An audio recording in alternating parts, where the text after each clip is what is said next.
Thank you for coming to today's April 7, 2015 policy meeting of the Phoenix City Council. We do have a quorum present of the City Council, so we're going to start this meeting as we do all of our policy sessions by asking members of the City Council whether they have information and or follow-up requests they would like to provide the public or make of our city manager. Any follow-up requests or information? Councilman Waring.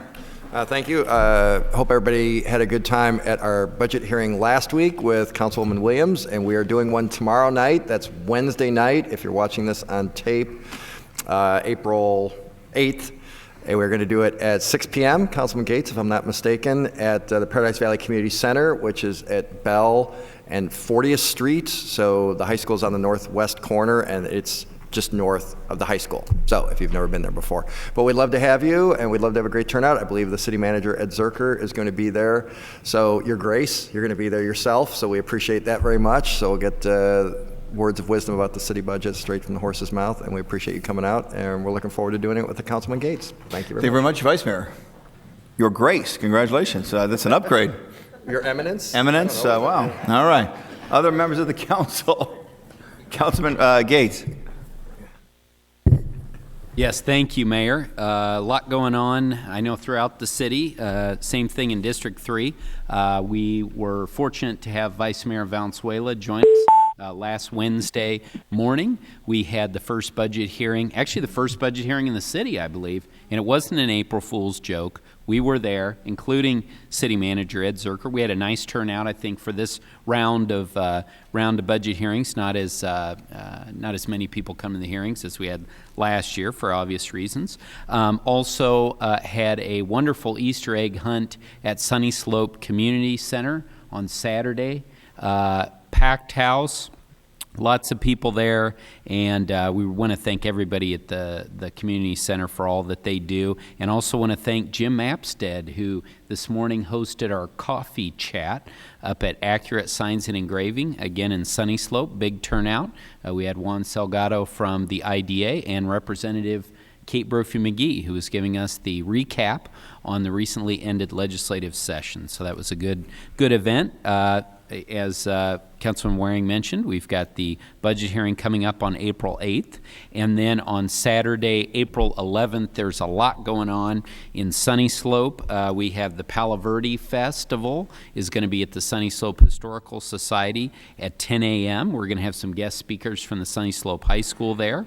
And then one of our biggest events of the year in Sunny Slope, the Sunny Slope Art Walk, will be from 5 to 9 at Central and Dunlap. And for the first time, the city's actually going to be closing the street off from Alice all the way up to Dunlap on Central. And so we'll have folks, artists, and bands out there in the street. And then at 5:30, we are going to have a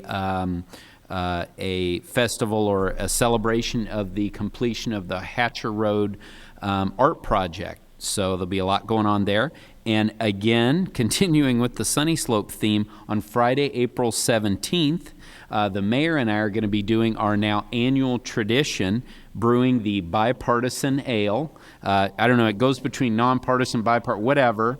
It's a good time always, and that will be April 17th, Friday, April 17th at North Mountain Brewery, 5:30 p.m. Always a good time. And one last thing we wanted to mention, we have some new faces in the District 3 office, wanted to welcome them. We have Rose Ferguson, who is, if you call into District 3, you may hear her voice, which is she's from England, although she's been here for 27 years, but much better than hearing my voice when you call the office. So we're thrilled to have her. She has experience here at City Hall, including she's previously worked for Mayor Rimza and Councilman Simplot and the Planning and Development Department. So we're really excited to have Rose with us. And we also have Christine Bishop with us. Christine, want to welcome you to the office. She is in the ASU Barrett Honors Program right now, and in the College of Public Service and Community Solutions. She's a sophomore at ASU, and she's originally from Ohio and came to Arizona to go to ASU. So I think based upon that, you could be our governor someday. Pretty exciting stuff. But welcome to the office. Thrilled to have you. And with that, that's all I have, Mayor. Thank you very much, Councilman. Looking forward to hanging out at North Mountain Brew. I did notice that you were at Four Creeks Brewery last week for a meet. So if you want Gates to show up at your meeting, serve beer, is that what we're getting at here? Good to see you. Any other members of the council, comments or questions? Councilman Mayor. Lance? Councilman DeCiccio, do you want to jump in? Go ahead. No, thank you, Mayor. Mayor, I know we both were at the Ahwatukee Parade this last weekend, and I just want to thank you for coming out there. I know that used to be the district that you represented for many years and did a great job at. And I do want to hope that everybody had a really good, safe Easter and an enjoyable one with their families, too. We have the event going on, or the budget hearing. It's going to be next Wednesday at Madison Elementary, and I believe it starts at 5:30. And so I'd like to make sure that we put that announcement out there and try to get some people out to that event. We just concluded one in Ahwatukee. Now the northern part of the district is going to have their turn at having a budget hearing. And I do want to mention as well, I mean, we all know that the legislature just ended, and I'd say that Governor Ducey did a fantastic job this year coming up right out of the bat. They had some really important bills go through, and his focus on job creation and fiscal accountability mattered. I know some people ruffled some of their feathers, but at the end of the day, you've got to be able to make the tough decisions, and I want to thank the governor for doing that. We had some really good bills go through that I was happy with that we worked on. Just a couple, just to mention, was the 1090 that really stopped the government, or actually the unions, from circumventing the right to work that we were very involved in, and then 1241, I'm sorry. And that's the one that really just stopped government from getting involved in our personal lives and looking at everything that we did. There were some other ones that we worked on as well, and we'll talk about those later. But I do wish that everybody had a really good Easter. And thank you, Mayor, for letting me have an opportunity here. Thank you very much, Councilman Williams.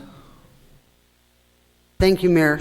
I want to thank everyone that attended and participated in the CAS Moving Forward breakfast last week, and a special kudos to the Human Services Department. This is their annual fundraiser, and they had a great turnout. This helps fund CAS, which is the homeless facility down the street that is always overflowing and struggling for money. Again, I want to thank my councilman partners who attended the budget hearings, Councilman Waring and Councilman Valenzuela. We had very interesting questions and a great turnout at the Helen Drake facility. We didn't have as large a turnout at the Buff facility, but both those people that submitted cards had great questions. Game and Fish out of Ben Avery had a great expo last weekend. They even had an inflatable lake that you could learn to kayak on. It was great adventure. It had huge turnout. Last meeting, we had a Bayer School here that was requesting some funding from the IDA. We approved it, and yesterday morning, I attended their groundbreaking. They had sent kudos to the city. They had worked with development services. They had used our new methodology. They praised from one end to the other how great staff was, how expedited everything was, cost savings, and that they could break ground this quickly and be able to open this school for the fall station. So it was quite remarkable. They had about 75 kids and parents out there. Very exciting time for them. And this morning I had the pleasure of going to Saguaro Elementary School. It is the 50th anniversary of Head Start, and I got to read to Itsy Bitsy Spider to the 4-year-olds. Oh, I know, so much fun. And we did the little hand things. I remembered those from my kids. Amazing. On a sad note, I want to tell everyone that Dwayne Pell passed last Sunday. He was the first council representative for District 1. And he went on to become the state fire marshal, and he will be missed. He was a great guy. He was a retired firefighter when he got into politics, and he was always into community service. Funeral arrangements have not been confirmed yet, but we think it will probably be Saturday, so watch the newspaper. Coming up next is Coffee with the Cop, Black Mountain Precinct, 8 a.m., April 15th. Drop your taxes off and come to coffee at the Times Square Restaurant at 7th Street in Union Hills. That's all I have. Thank you, Mayor. Thank you very much, Councilwoman. Councilwoman Pastor? I would like to congratulate Dwight Amory and his lovely crew in celebrating Maryville. They celebrated 20 years in existence, and so it was a fun event. I was there with Councilman Nowakowski and enjoyed our bidding for many different items. Tonight is the budget hearing for District 4. We will be at Phoenix College in the Willow Room. I hope everybody attends. And then tomorrow night, we will also be having a bilingual community budget hearing at Maryvale Community Center with Councilman Nowakowski, Vice Mayor Valenzuela, and I. I will be attending the Golden Gate picnic this Saturday. Also, a cleanup at Indian Steel Park is happening on Saturday. And in addition to that is the bike. As we know, April is Valley Bike Month, and so on Saturday there will also be a community bike and safety event. So hope everybody is there in attendance and enjoying our community. I also want to remind everybody today, which is Tuesday, it's Arizona Give Day, and so please go out and give to your local organization. $5, $100, $1,000, whatever it's going to take, but please give to them. And this morning we celebrated National Community Service Month, and I believe the mayor will talk more, or Councilwoman Gallego will speak about it. So enjoy your day. Thank you. Thank you very much, Councilwoman. Vice Mayor, do you have any? I do. Thanks, Mayor. This Saturday, I'd like to invite everyone out to the re-grand opening of our City of Phoenix Tennis Center, 9 in the morning. This is at the Washington Activity Center near 23rd Avenue, south of Glendale. Beautiful tennis center, so for all of the tennis players that'd like to come out, we will have giveaways and lessons and some entertainment. I'm so appreciative of the commitment and the hard work to have this re-grand opening, and all. There was a lot that had to happen here, gathering our community leaders, business leaders, of course, our city staff. Our city manager, Ed Zerker, you were the assistant city manager when we first sat down in this community, and to see what it was, frankly, I mean, there were divots in the tennis court. It was not fenced off. Some of the lighting had to be improved, and a lot of that just came by way, frankly, of digging ourselves out of a recession, frankly. And this is now again the world-class Phoenix Tennis Center that is already attracting tournaments. It's going to be a lot of fun. Though I am very appreciative of having it in our city, and specifically District 5, I'm not a tennis player. So that's not to say I never will be. I certainly want to learn. And the entertainment, from what I was told from my council team, as they, as they're having a lot of fun with this for the last 2 weeks, I will be playing tennis. I'll be matched up with a 9-year-old kid who may or may not be a champ, and we already got someone coming out. So Councilwoman Pastor, you're more than welcome to come out. I hear that Councilman Waring, you're actually a tennis player. Yeah. No, but I did play there on Saturday. You did? Oh, great. I'm glad you were out there. I was going to just offer up for charity. Maybe you and the mayor can play. Yeah. The mayor and I are going to play? Sure, why not? See, that slid by you when you looked over at me to That's what happens, right. So anyway, it's going to be a good time. Please come on out. This month, we celebrate Valley Bike Month. I took on another challenge. I'm never one to back down from fun. The Grid Bikes bike share system and program that we have right here in the city of Phoenix, which is important to all of us. This is about creating a multimodal city. So as we continue to have the conversation and even debate on light rail, or street repair or new streets for our vehicles, our cars, whether we need more buses.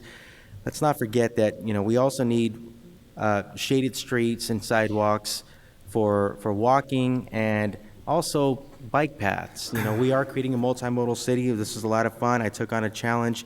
I raced a friend, Rob Antoniak, who was in a Porsche, and we had to run 4 errands downtown Phoenix, and I was on a grid bike, and he was in his car, and Team Grid Bike pulled it out by about 6 minutes, and it was a lot of fun. So there's a lot of photos on social media. The Channel 12 News covered it, and we just had a lot of fun with it. So, I guess that's the point. It is a lot of fun. You get your exercise in, you save time, and again, it's just another mode of transportation that makes us a better city. So check out gridbikes.com to learn about the different memberships and where exactly they are set up throughout downtown Phoenix and throughout the city. Of course, we want a more robust system as we move forward. Councilwoman Pastor mentioned it. Tomorrow, we have the bilingual budget hearing at the Maryville Community Center in District 5, 6 p.m.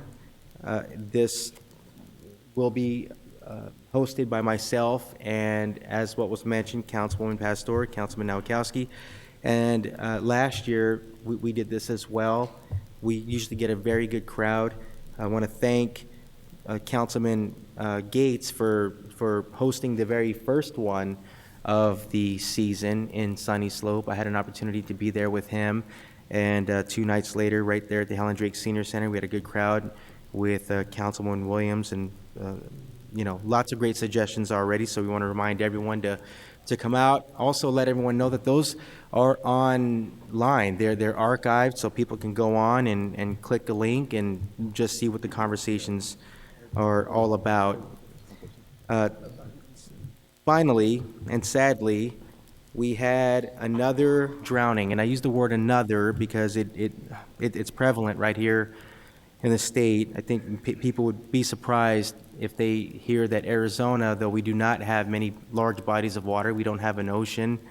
Arizona typically is number 1 or 2 annually when compared to all other states nationally when it comes to child drownings, and every single drowning can be prevented. And so we just had another one, unfortunately, this one in Maryville. Child was only about 2 years old, and it's just absolutely heartbreaking. I do want to thank the Phoenix Fire Department for immediately stepping up and having a wave walk. We call this a wave walk, where we go out, firefighters go out, and of course volunteers. Anyone who's interested, please come out this Friday, April 10th at 9:30 in the morning. Information can be found on the phoenix.gov website. You can search the District 5 office or Phoenix Fire. And, we want to, again, just invite everyone to come out. And it's therapeutic, but most importantly, we're educating people of the importance of watching our children around water. And finally, tomorrow, in line with this message, I'll be honored to sit in on the Public Safety Subcommittee meeting, which I am not a regular member of, chaired by Councilman Nowakowski, to talk about the Water Safety Task Force, which was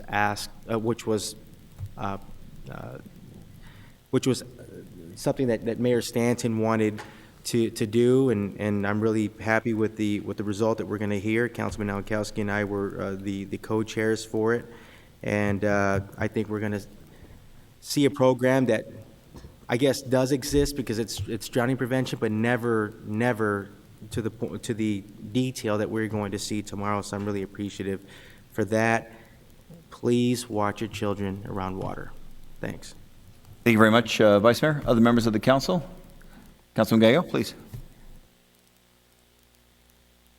Thank you. First off, on the sort of request for information side, I would love it if we could talk about all the great things that ASU is doing at a policy session. It was on our agenda a while ago, but we were doing so much other work that got postponed, and there's a lot of things that going on in several districts, so I think it would be great if we can invite ASU to give us a little bit of an update on what is going on.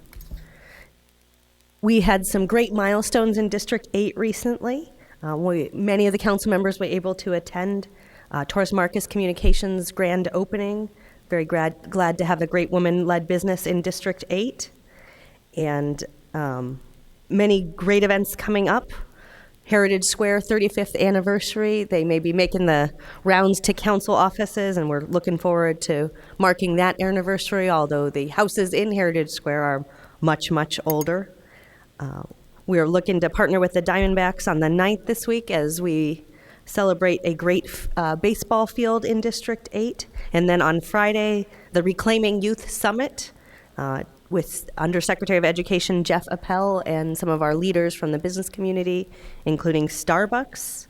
And then the next day, Mentor Kids is unveiling a major community wall and initiative in District 8. And the following day, I'm looking forward to joining many of my colleagues on Sunday for the Pride Parade. And then on the 14th, we'll be marking Equal Pay Day nationally, and we'll have Lily Ledbetter in Phoenix. We're also looking forward to the Garfield Community Meet and Greet on the 16th. And then the following week, my sister city, Ramat Gan, will be one of the cities joining us for our celebration, including the Mayor's Gala. And the Phoenix Community Tool Bank will be having its grand opening. This is a great resource for neighborhood leaders. If you want to do a service project, you can borrow tools from the Community Tool Bank and really give back even more to your community. And speaking of great service projects, Bike Safety Weekend for District 8 will be Earth Day weekend, April 25th and 26th. So we're hoping that many people will join us for that.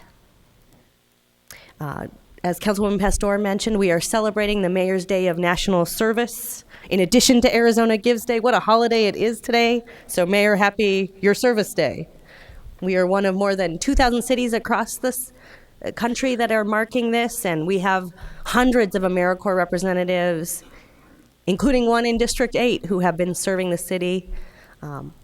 Next week, the governor will hold his Volunteer Service Awards, and an AmeriCorps member who is very active in District 8 will be making history and being the first member of the refugee community to be recognized by the Governor's Volunteer Service Awards for his service with the Somali community. So doing so much and helping people who have overcome a lot as refugees to learn English, get job skills, get involved in our local community. And we're very glad that Governor Ducey is recognizing Ilyas Mohammed with that prestigious recognition. Thank you so much. Thank you very much, Councilman. Councilman Nowakowski. Mayor, I want to thank everyone who came out to the Easter egg hunt out in Janet Island, and I want to thank my colleague Laura Pastor for all her efforts in making Janet Island a great place to go. And Food City and Campesina, they had 20,000 eggs on Saturday and Sunday. Incredible. You should have seen the park. It was just jam-packed. And I want to thank our staff for all their hard work and making things possible, and the Lyons family for keeping this tradition alive. They started off with 2,000 Easter eggs, and now they're up to 20,000. So thank you for all your hard effort and hard work. Also, mark your calendars for September. For Saturday, April 18th, sorry about that. In District 7, we're going to be doing our bike and safety event. We have 3 events scheduled for that day. In the morning, we're going to start at Manuel Peña Elementary School, which is right by Desert Sky Mall. And we're going to start off with breakfast. So if you want to have pancakes and and some sausage, come on out, and we're going to have a breakfast for you all, and at the same time, learn about bike safety, and there's going to be a bike rodeo presented out there also.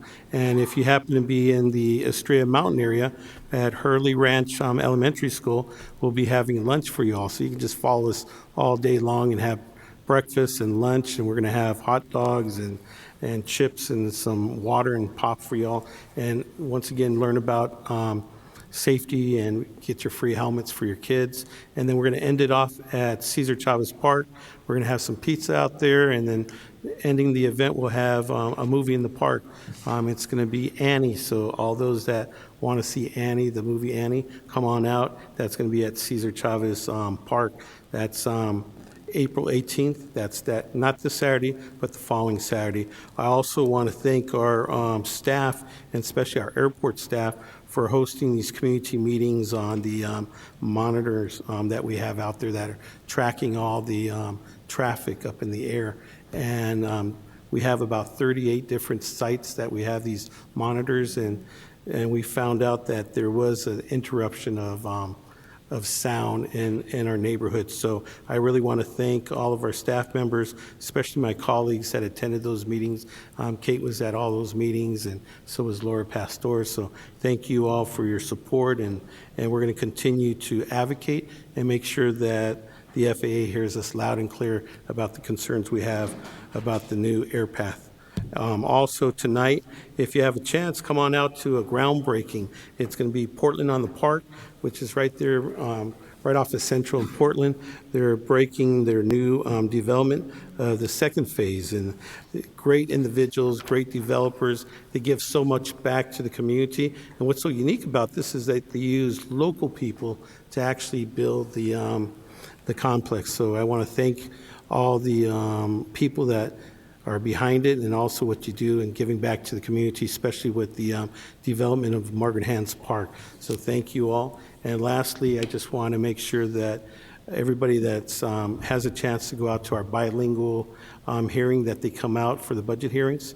And it's so important that you let us know what's going on. So we've developed these about 6 years ago, the bilingual tracks. So I just really want to encourage people to come out.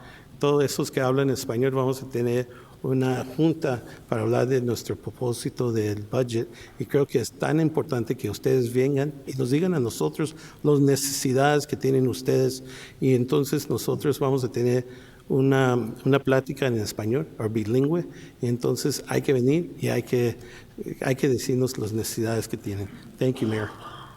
Thank you very much, Councilman. All right. Next, we'll move on to the executive session. Vice Mayor, do we have a call for an executive session? Mayor, in accordance with a properly posted notice and agenda, I move that the City Council, pursuant to Arizona Revised Statute, Section 38-431.02.a, meet in executive session on Tuesday, April 28th, 2015, at 1 p.m. in the East Conference Room, 12th floor of the Phoenix City Hall, 200 West Washington Street, Phoenix, Arizona. We have a motion and a second. All in favor, say aye. Aye. Aye. Any opposed? Passes unanimously. Mr. City Manager, do you have any report or budget updates? Mayor, just express appreciation for the meetings that are being hosted throughout the community, but the budget update will be actually the next item. Thank you very much. The next item on our agenda is the preliminary 5-year capital improvement program. Mr. City Manager, the floor is yours. Thank you, Mayor and members of the council. The Capital Improvement Program, or CIP as we know it, the process you're seeing today is actually changed from previous years due to the input of the City Council and the direction you gave to me over the past year. It started through City Council subcommittees, and now we'll have 60 days for review, input, and questions before you're asked to vote on this 5-year plan. The CIP as a whole tells a story, and the story is of $3 billion of investment in our community infrastructure and maintenance over the next 5 years.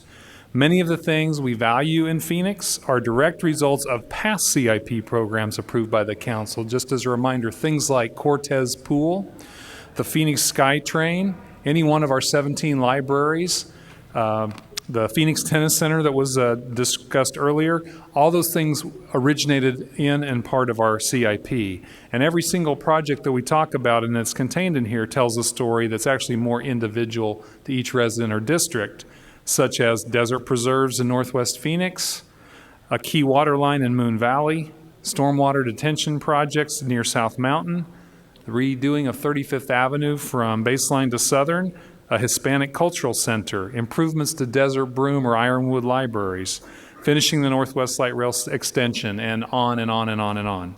These projects take time to plan, design, and build, and so that's why it's a 5-year program. The process we have is more like a trial budget for the CIP. Today is for information. It starts vetting this plan for you. It's contained online. It's also available in hard copy. And we hope to be able to address questions you have over the next 60 days so that in early June, when you are presented with it to approve, it will be very, very familiar to you and will reflect your values and input.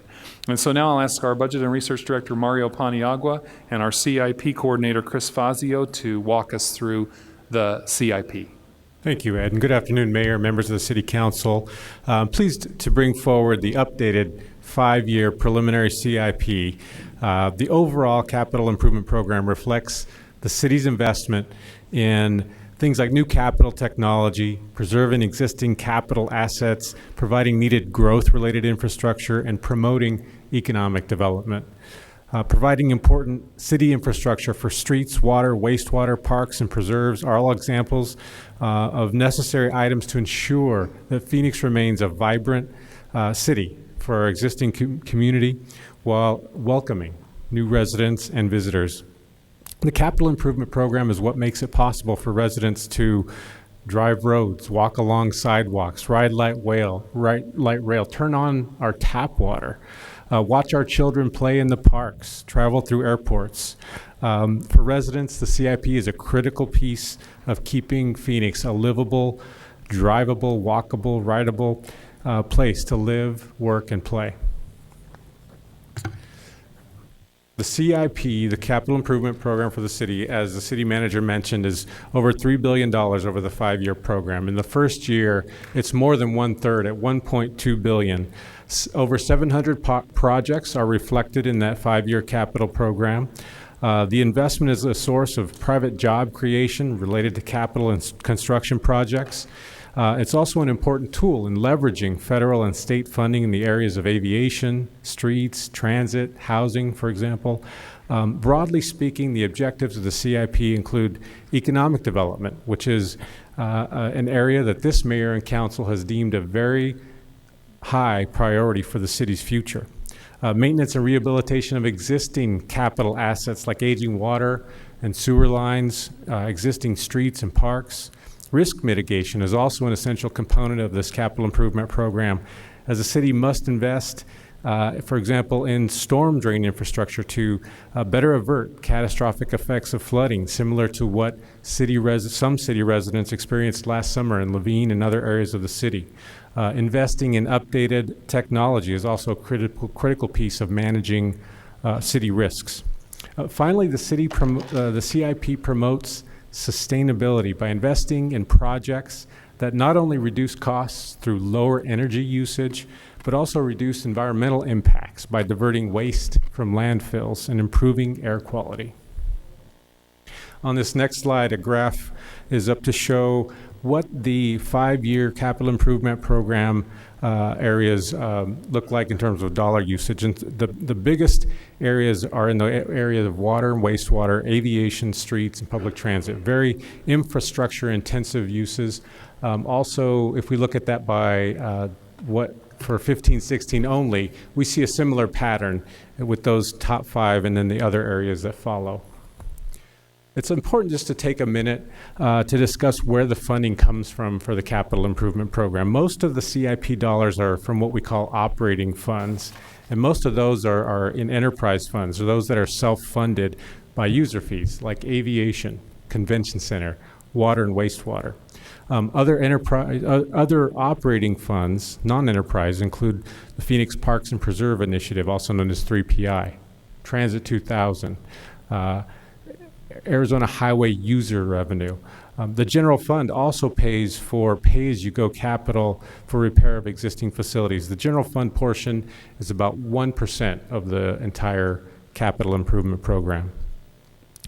Capital funds are another piece of the funding pie, and these are capital funding sources which can only be spent on capital projects. These are things like impact fees, airport passenger facility charges, and capital grants. Finally, bonds, or the debt financing, is a large portion of the CIP. The vast majority of the bonds, however, are supported by revenues from the enterprise operations, those we mentioned: aviation, convention center, water, wastewater, solid waste. Although we do at the council meetings and in the community spend time talking about general obligation bond funds, considerable time talking about those, there are now a very small portion of the overall CIP due to declines in revenue from property tax. In fact, overall, the GO bond portion of the CIP is about 5%. And when we look at that a little bit closer, most of those projects and general obligation bonds have been deferred indefinitely due to the steep declines in property tax revenue. If we look at only what's actually authorized to move forward next year, it's about $5 million of the total $3.2 billion CIP. Just a quick look at those projects that are part of the general obligation bonds. Most of the dollars of what is authorized to move forward are allocated towards streets projects. One project in particular is the widening of a street on 35th Avenue from Baseline to Southern Roads. The bond program also funds matching grants for qualified historic preservation projects and the planning and design for Hispanic Cultural Center, as well as other smaller but still important projects. These projects authorized to move forward next year are about $5.2 million. The remainders of the GO bond projects that have been delayed indefinitely are $139 million. At this point, I will transition to Chris Fazio, our CIP manager, to give some more specific information about projects that are moving forward. Good afternoon, Mayor, members of City Council. As previously mentioned, the CIP typically addresses 4 objectives: economic development, maintenance and rehabilitation, risk mitigation, and sustainability. We'll highlight a handful of projects in each of those areas, beginning with economic development. The largest single project in the 5-year CIP is the Terminal 3 Modernization Project at $417 million. The project includes a consolidated checkpoint, improved ticket counters and baggage carousels, and expanded concessions. The design will also be consistent with industry environmental and energy standards.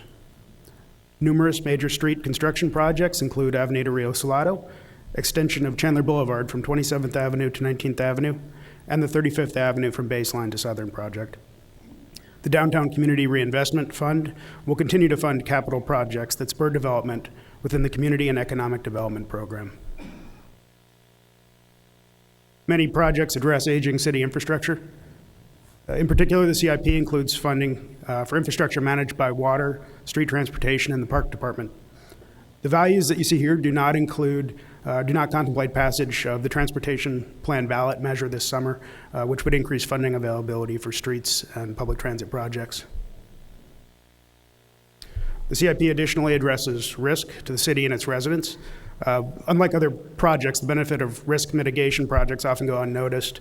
The project that we're showing here, the 43rd Avenue and Baseline project, was completed last year, but it's an excellent example of risk mitigation. This photo was taken just a day after the August significant storm event, and you can see from the photo the basin was essentially full, and it served its purpose. As catastrophic as that event was, the city's proactive work in this case ensured that some of those storm waters were diverted to infrastructure rather than aggregating the flooding of homes and businesses. This work will continue. The 5-year CIP includes $5 million for stormwater infrastructure, including construction of the 27th Avenue and South Mountain Avenue Basin project, continuing effort to address flooding in the Levine area, and regional drainage needs in partnership with Maricopa County. The aviation CIP includes funding for an expanded communications center, NEOC. The project not only accommodates future airport growth needs, but also provides for coordinated emergency response.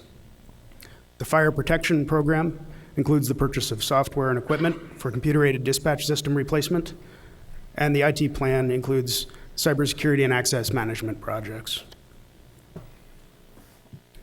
The preliminary CIP supports the city's sustainability objectives. The public transit program funds construction of the Levine 59th Avenue Park and Ride facility, bus and dial-a-ride vehicle replacements, and support for Northwest Light Rail extension. Subject to council action, the preliminary CIP includes, within the street transportation program, appropriation for replacement of 90,000 city high-pressure sodium streetlights with LEDs, reducing energy consumption and annual energy and maintenance costs.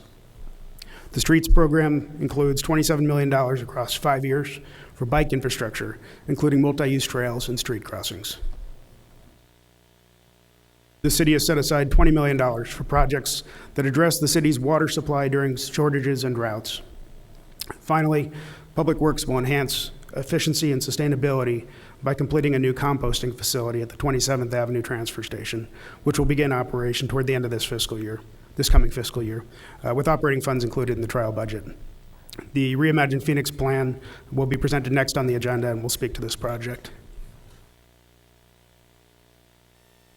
Thank you, Chris. As the city manager mentioned, this year, in order to enhance the council and community input process for development of the capital improvement program, various CIP programs were taken to appropriate city council subcommittees. As shown on this slide, presentations were made to council subcommittees in January and February of this year, which began the council review and discussion process 2 to 3 months earlier than previously.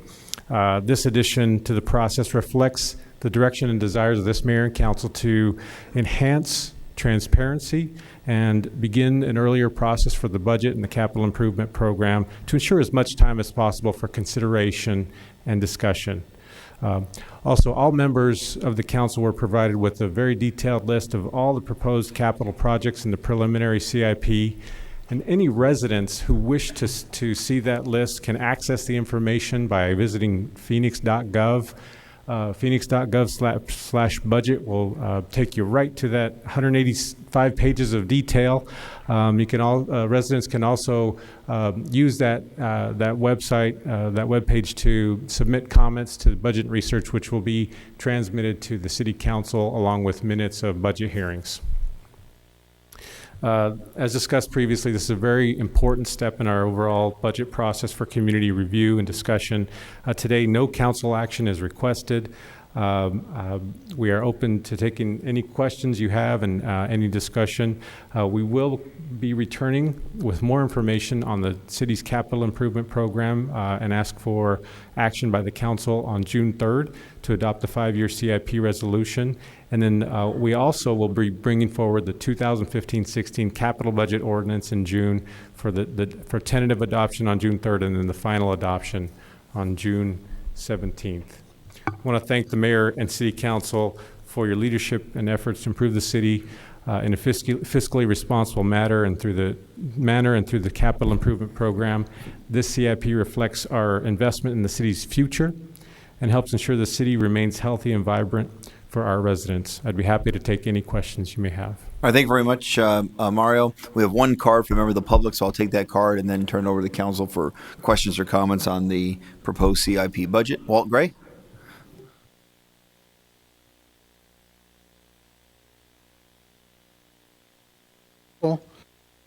I just think that the CIP, as outlined by the staff, has a very good process where the city council's involved, the subcommittees are involved, and the public's involved.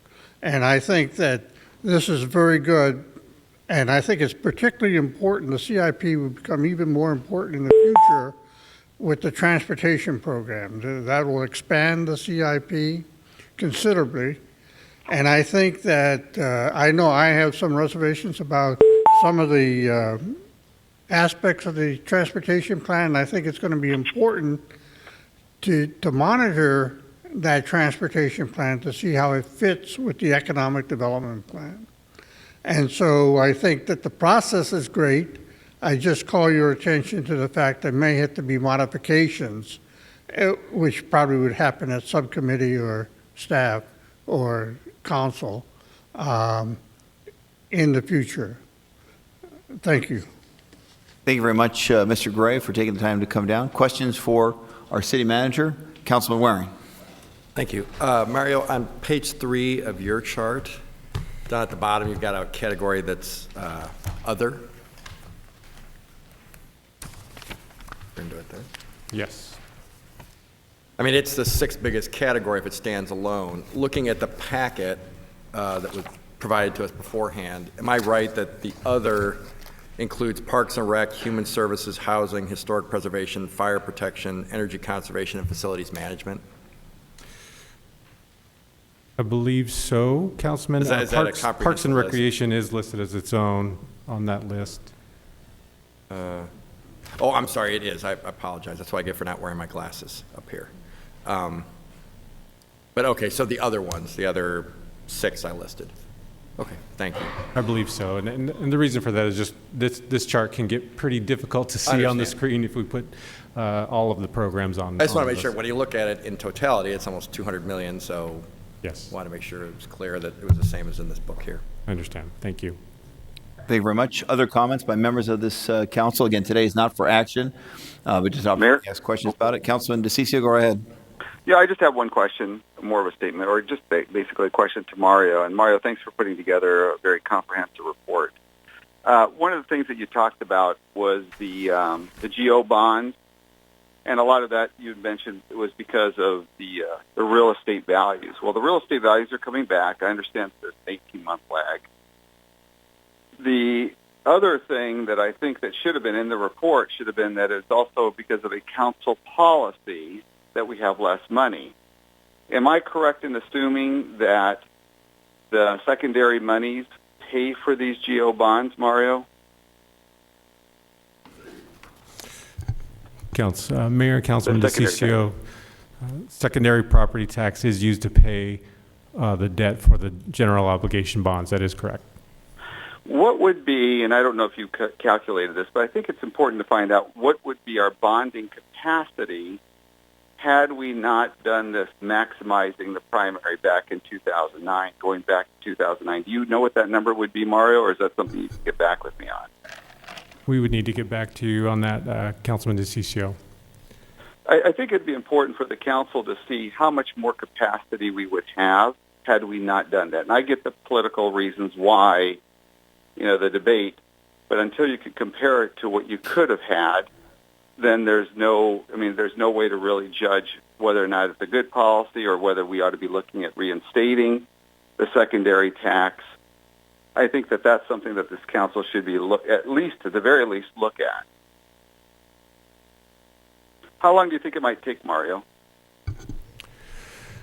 Well, we can probably get back to you within the next week to 2 weeks with that information, Councilman. Okay, that'd be good. That's it, Mayor. Thank you. Thank you very much. Any other members of the council have questions on the proposed 5-year CIP? Councilwoman Williams, please. I guess more of a comment than a question is, I noticed we have many projects at the end of the 5 years, and I question whether, I can't say most of them, but a good, healthy portion of them are still warranted. As you pointed out to me, it's been 10 years ago since this packet was put together. Growth did not occur as anticipated, and I just really think that before we go, not this year, but maybe next year, that we begin to review some of these projects and see if there isn't somewhere it could be allocated to better use in the same category, or if we just simply take them off the list. Mayor, Councilman Williams, thank you for that, because that illustrates an important point. There's $144 million of GO bond projects still on the books that were approved by voters. 5 million of those are planned for next year, and the other 139 million are deferred to the 5th year. And before I think we would want to do any more of those 139 million, we would need to have a process to review them. So for example, one of those, and Councilman Gates and I had this conversation yesterday, one of those in the 5th year is GeoBonds to do a northwest precinct at 2222 West Greenway. Well, in this intervening time, the police department's staffing needs have changed, the growth patterns have changed, and instead of moving out of Cactus Park precinct, we're staying at Cactus Park, and we actually sold the land at 2222 West Greenway. And so clearly, those funds for that purpose don't make sense, and before we would do anything with that, the council would need to decide what would be the substitute, if any, for a project of that nature. But it really illustrates the point that you raised. Other questions, comments, ideas? Councilman? Could you speak to a little bit about the partnership with the county for the 27th Avenue Basin? Thank you, Mayor. Councilwoman Gallego. The 27th Avenue and South Mountain Storm Basin was originally in the program for 2016-17. However, we see that as an important component that needs to be accelerated if possible. And so I have spoken with the county manager about the possibility of moving it to 2015-16 if we can find resources to front the money for the county and being reimbursed by the county in 16-17. So our street transportation finance departments are looking for a way to make that happen so we can accelerate that program. And I would be bringing forward to the council an IGA with the county for that as soon as we can get that arranged with the county to accelerate that storm basin by at least a year in the CIP program.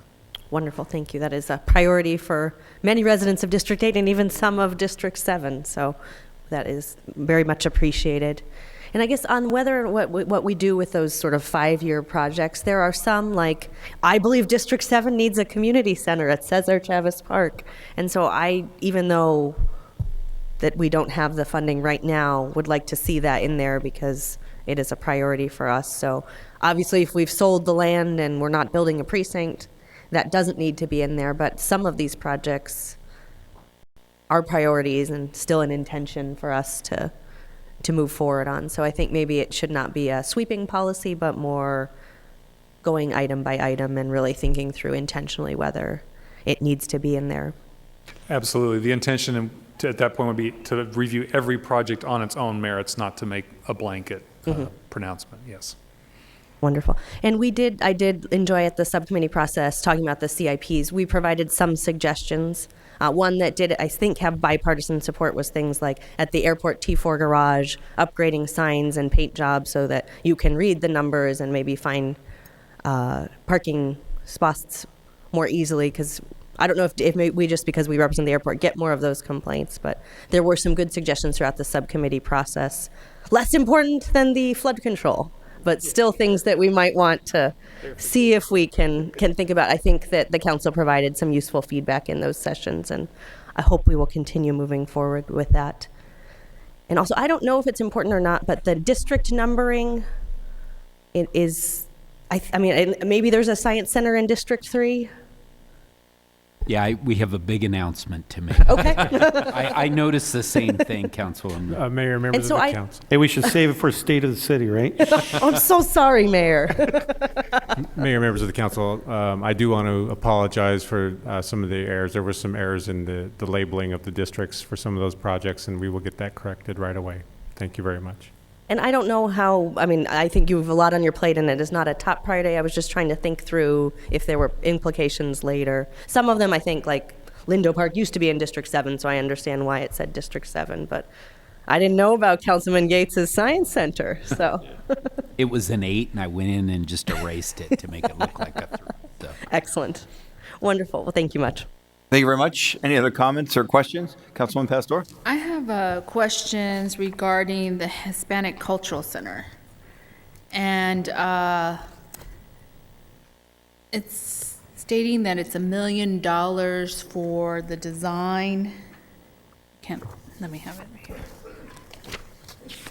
Mayor, Councilman Pastor, that's correct. We show in the general obligation bond program for 2015-16, there's a little more than $1 million available for a Hispanic Cultural Center project. There has not been a whole lot of definition yet put to that, and clearly $1 million won't be enough to do a complete project, but that represents the amount of money available from the city's funds for a project that needs to be defined, scoped, and that money would be available to do that process. It'll cost, I guess my question is, will it cost $1 million for that? Mayor, Councilman Pastor, we do not believe that it should cost that much money.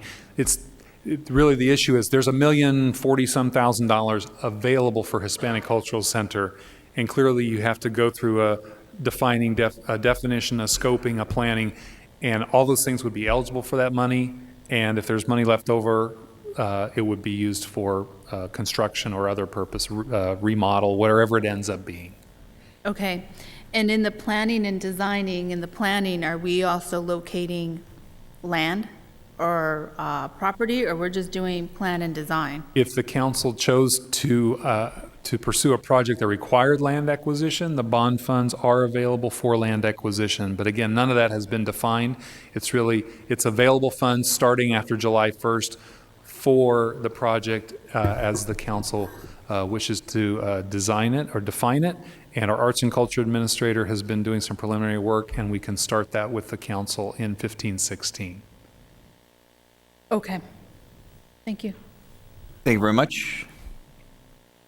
All right, no additional comments by members of this council. Thank you for the outstanding presentation. I know we'll be hearing a lot more on this item, and I think the process is much improved from years past, where we used to get that big packet and you have to go through it. This is a much more user-friendly for both the public and the council perspective. Next item on the agenda is item number 3. Item number 3 is an update on our Reimagine Phoenix Initiative Action Plan and next steps, and this is for information, discussion, and possible action. Mr. Neymark. Good afternoon, Mayor, members of the council. We are here to give you an update and ask for your approval of some actions related to the Reimagine Phoenix 40 by 20 initiative, which helps us turn trash into resources. One of the things we want to do today is talk to you about how this program and how the actions that we intend to take are really going to transform the way that we look at our solid waste stream. It includes ways in which the city can improve the environment, ways in which the city can save money for its residents, and ways in which we can use this solid waste stream to improve our economy, and especially innovation and entrepreneurship.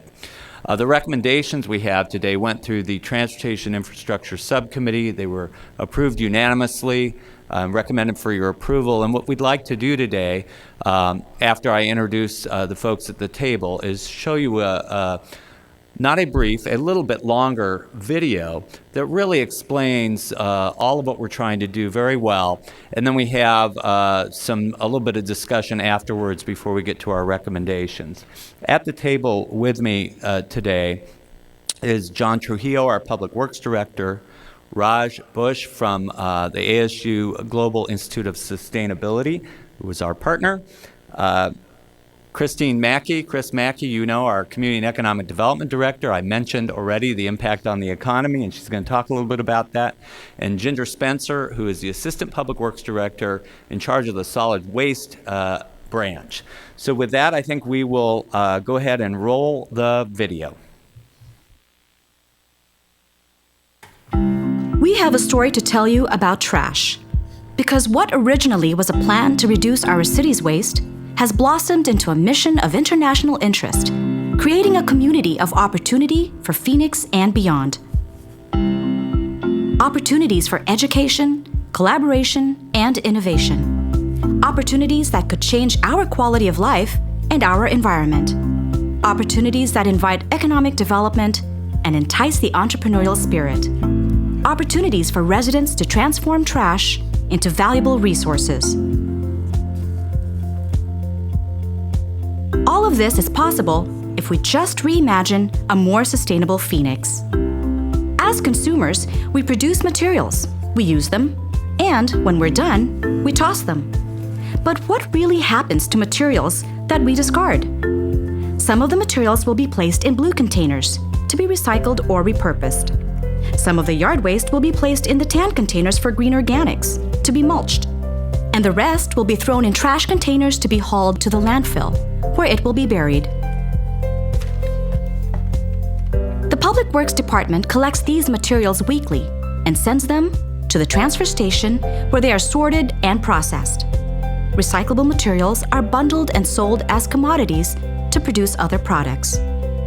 Green organics are sent to a mulching area where they are ground into pieces to be repurposed.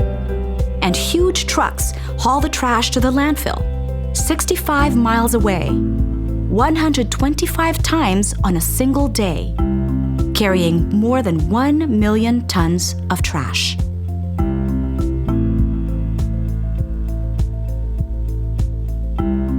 That's a lot of miles, fuel, energy, and cost just to bury trash. But our relationship with trash is changing.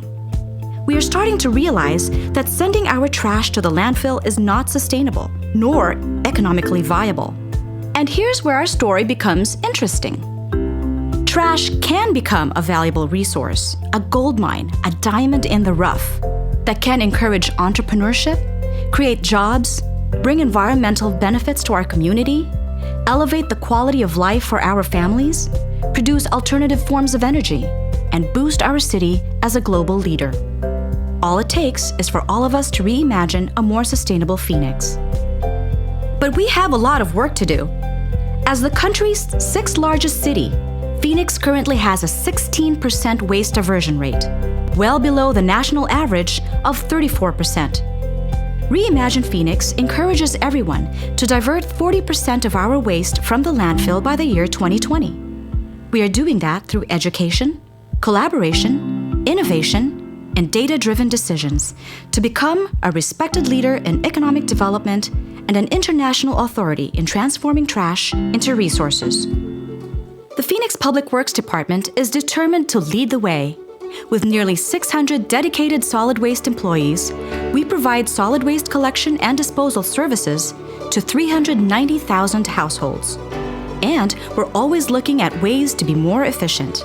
For example, our team has saved taxpayers about $1.3 million by converting our trucks to CNG fuel. We've saved residents nearly $10,000 annually by converting to LED lighting at our facilities. And by downsizing some of our heavy equipment, we've saved over $1 million.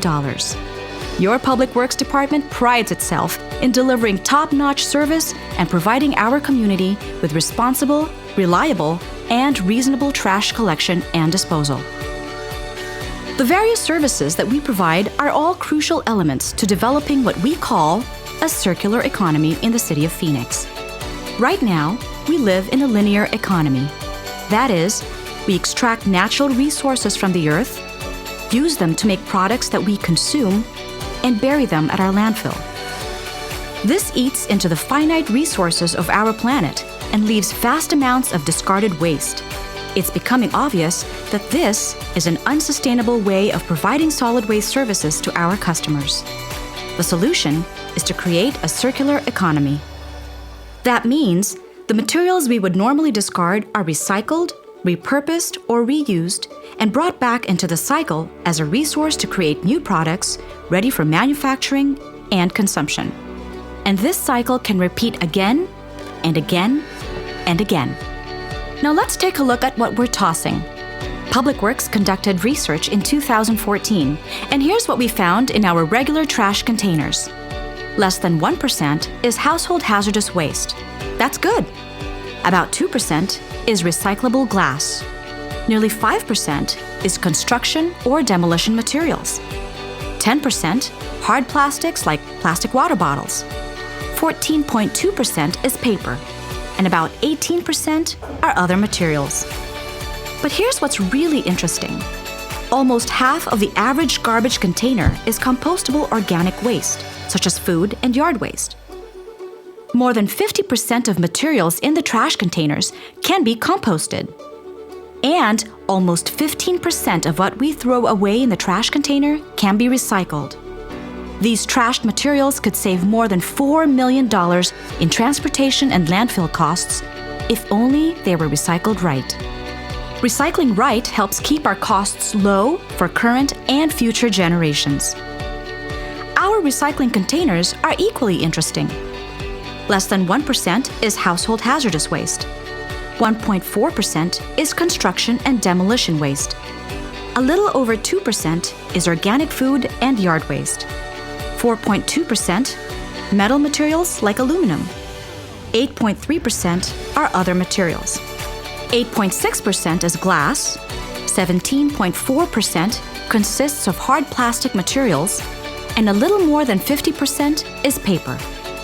Why is this important?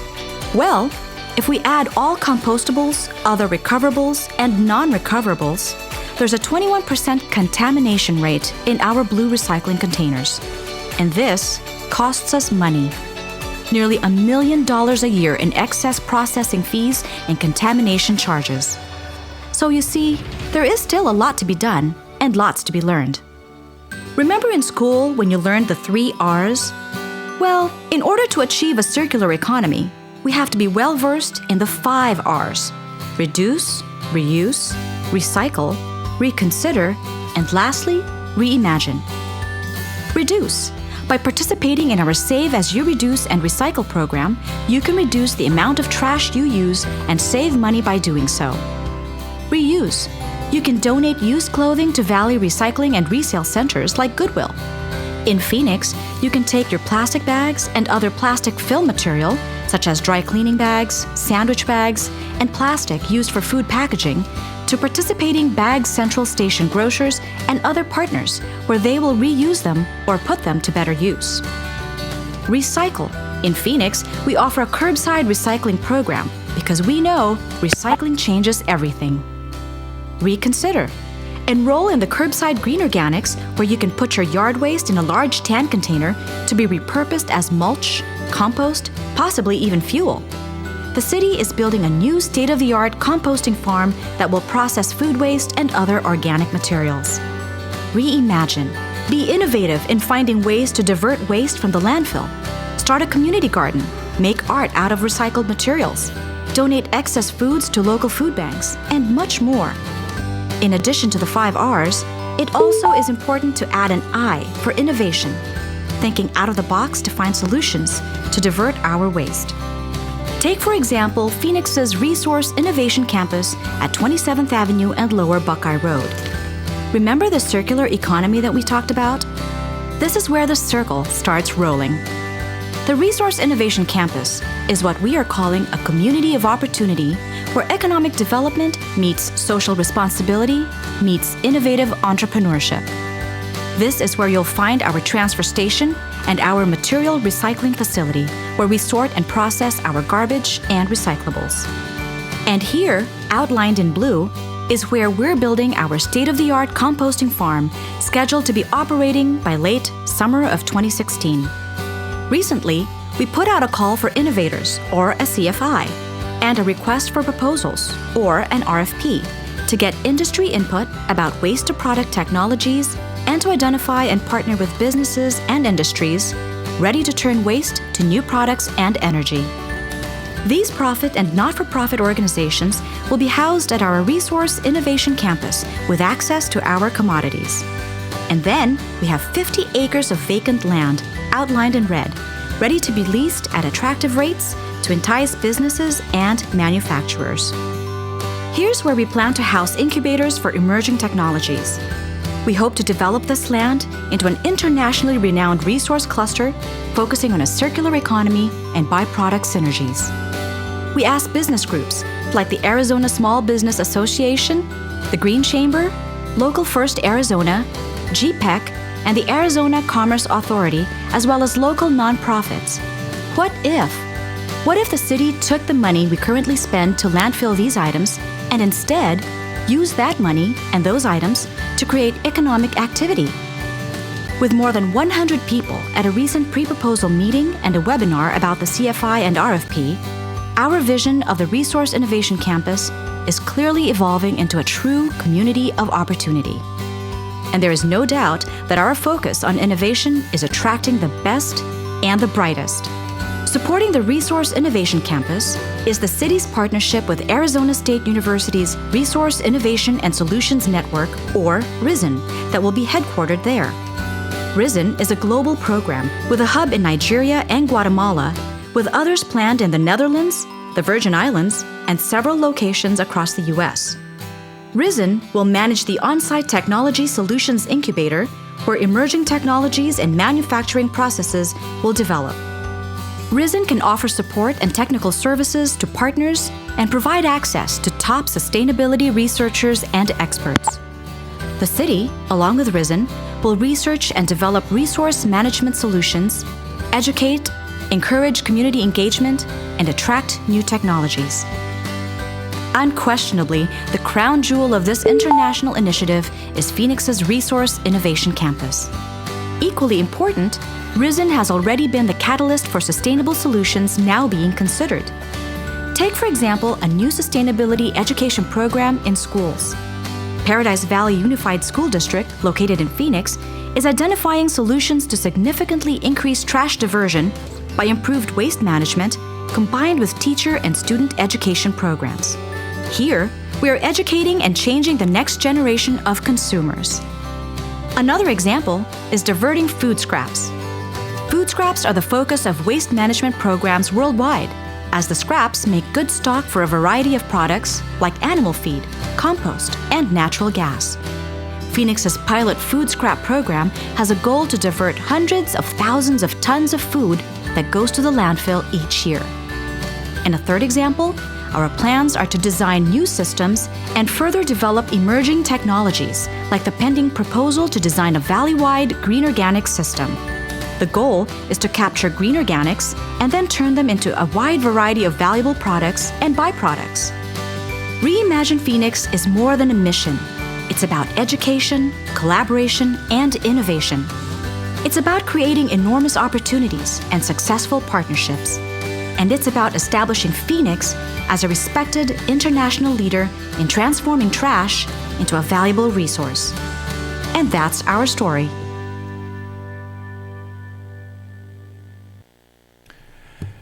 Mayor, members of the council, this does conclude our Reimagine Phoenix update. Our team here sitting at the table would like to provide more details based on what we presented to you already. We have Chris Mackey here, is going to talk a little bit about how we're going to bring those businesses to our campus.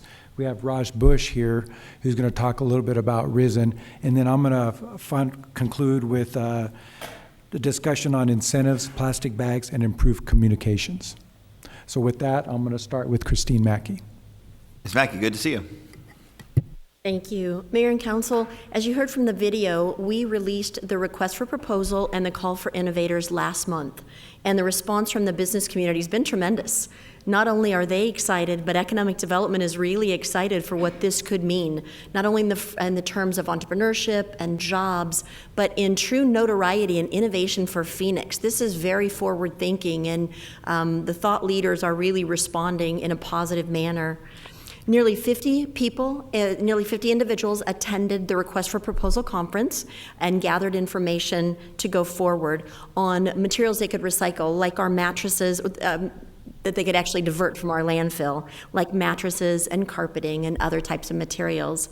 And then 80 people participated in a webinar that Gretchen Wolf hosted and was the sponsor, which is gathering information from companies who are interested in transforming our trash into resources. And by resources, I mean economic development resources like jobs. One innovator wrote to us and said, "I congratulate Phoenix officials on the most holistic and forward-thinking RFP I've ever seen." Other responses to the RFP and call for innovators include, "Awesome, I love the project." The response deadline for both processes is April 14th, and we've already received call for innovator responses from 14 individuals. So we're really excited about where this could go and lead Phoenix to the next level. Thank you very much, Ms. Mackey. Raj? Good afternoon, Mayor, council members. Before I give you an update, I'd like to thank the city and the council for its thought leadership on circular economy, what's happening with Risen. I'd like to thank John for his visionary leadership of the solid waste department, and it's been a great pleasure working with his professional and talented team. My update on Risen, so ASU's role with Risen, with respect to Risen, is to encourage collaboration. And a couple of the examples you saw up there, to talk a little bit about those. The Paradise Valley Unified School District, the collaboration is between Mayo, Republic Services, ASU, City of Phoenix, and the school district itself. And there we're, of course, trying to have the next generation be better recyclers and help the teachers teach those skills and those behaviors. The Green Organics program is bringing together 6 cities, 2 counties, and so far a tribe to bring a regional solution to organics waste. So that's what we do in the collaboration area. On the international front, as you saw in the video, we are getting the message out of what Phoenix is doing to lead circular economy transition. And we've got partners in Nigeria and in Europe, and we're gradually growing the global network for accelerating the transformation to better resource use. As far as Resource Innovation Campus goes, we're working on this, working with John's team on the CFR and the RFP process, assisting in that area. As far as the incubation goes, we don't want to reinvent any incubation processes. The idea is to attract innovators and technology businesses that want to play with the resources, play with the waste, and come up with ideas to transform waste into resources. Thank you, Raj. Mayor, members of the council, what I'm going to do is we went to subcommittee last week to talk a little bit about our program and how we can improve diversion as it relates to several areas. The first thing I want to talk about is we've done some research on a national scale on why other cities are doing better than we are as it relates to diversion. And one thing that has been clear in a lot of these other cities that we have found out, they've started a program called Pay As You Throw. And this Pay As You Throw is more of a direct economic incentive to recycle more and generate less. And basically, you pay for the amount of garbage you throw out. Just like you do with water, you pay for the amount of water you use. It's the same concept as it is with garbage. And basically, depending on the size of container, will depend on the size of your fee related to solid waste. We have a form of a pay-as-you-throw program, and it's called Save As You Reduce and Recycle. Our large container is $26.80. Our medium-sized container is $23.80. So there is a $3 savings between the large and the medium-sized containers. However, as we research other cities, there isn't much of an incentive for residents to go to that smaller container because there's not enough of a gap. When we've seen other cities, there has been a larger gap between the different size of containers, and it's anywhere from $12 to $16 difference between the container sizes. So that is one way that other cities have done and to improve their diversion moving forward. The other item, Mayor, that I'd like to talk about is plastic bags. Mayor, in 2007, staff has worked with the Arizona Food Marketing Alliance and various Phoenix retailers to implement a voluntary plastic bag recycling program called Bag Central Station. It has been a successful program. We have received national attention as well as regional local attention. And what this does allow local residents to bring plastic bags, as mentioned in the video, and it's not just grocery bags, but it's a lot of other types of bags, to the grocery store to be reused and repurposed for other things. And in our study, that it didn't show on here, but our study shows that about 1% of the material that we manage is plastic bags. That doesn't seem like a lot, but plastic bags are light, but when you start adding up, it does account for a lot of plastic bags. So what we would like to do is we would like to expand this program and to include other retailers that aren't part of this program right now. There's still a lot of other retailers that could become part of this program, as well as other retailers that could help us improve communication and education as part of this process.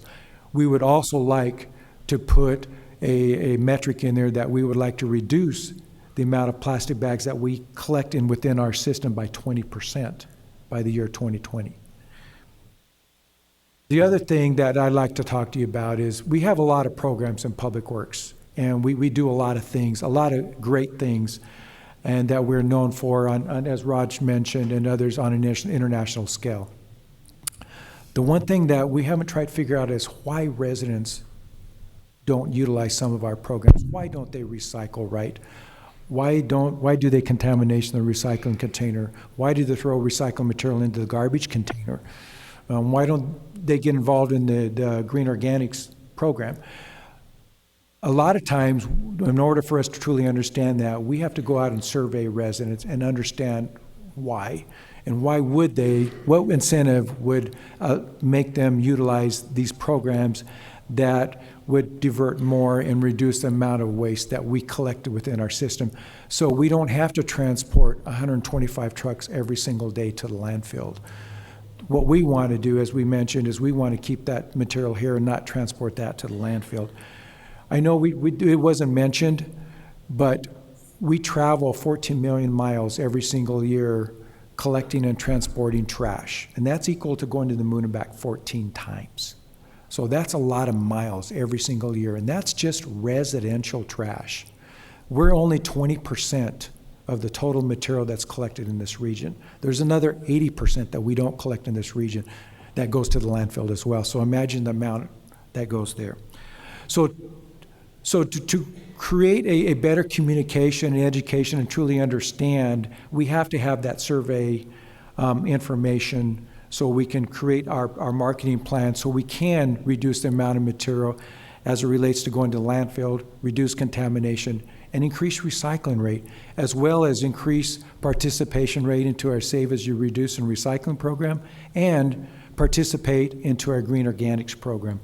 So as recommended by the Transportation and Infrastructure Subcommittee, we're requesting council approval for the 4 items you see on the screen there.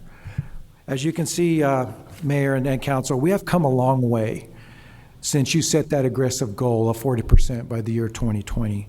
And as presented today, we have become a leader in turning trash into resources that reduce waste. It does save money, and also promotes economic development. With that, Mayor, members of the council, we're ready to take any questions. All right, thank you very much. You mentioned we've come a long way. How far have we come in terms of diversion since we set that goal? I'm glad you asked that question, Mayor, because when we did set that goal of 16%, we are projected to meet a 20% goal by the end of this fiscal year, which is a 25% increase from the 12-13. So we are starting to raise that bar. Excellent. Thank you for that information. I have a couple cards, and I'll turn it over to the council. First, we have Chris Kale in favor of the Reimagine Phoenix recommendations. Chris, did you wish to provide testimony? Thanks for coming. Followed by Tim McCabe from the Arizona Food Marketing Alliance. Good to see you.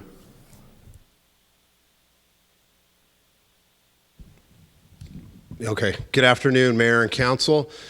Thank you for the opportunity to speak. My name is Chris Coyle from Republic Services, and we have a long-standing relationship with the City of Phoenix and the Sanitation Department and the team. It's a pleasure working with them, and we enjoy the relationship that we have. Wanted to just quickly reiterate how impressive the CFI is and the RFP is and the forward thinking of the Sanitation Department. What you're trying to accomplish here and what you have accomplished here is impressive and, again, admirable. As proven by our relationship and our working with the PVUSD, it's proven to be successful in a public-private partnership that improves overall management of our resources, our finite resources. And so it's been very successful. We're proud to do that, and we look forward to continuing our relationship, as well as look forward to other opportunities to continue to reimagine Phoenix. Thank you so much. Thank you very much for coming down, your partnership. Next is Tim McCabe from the Food Marketing Alliance.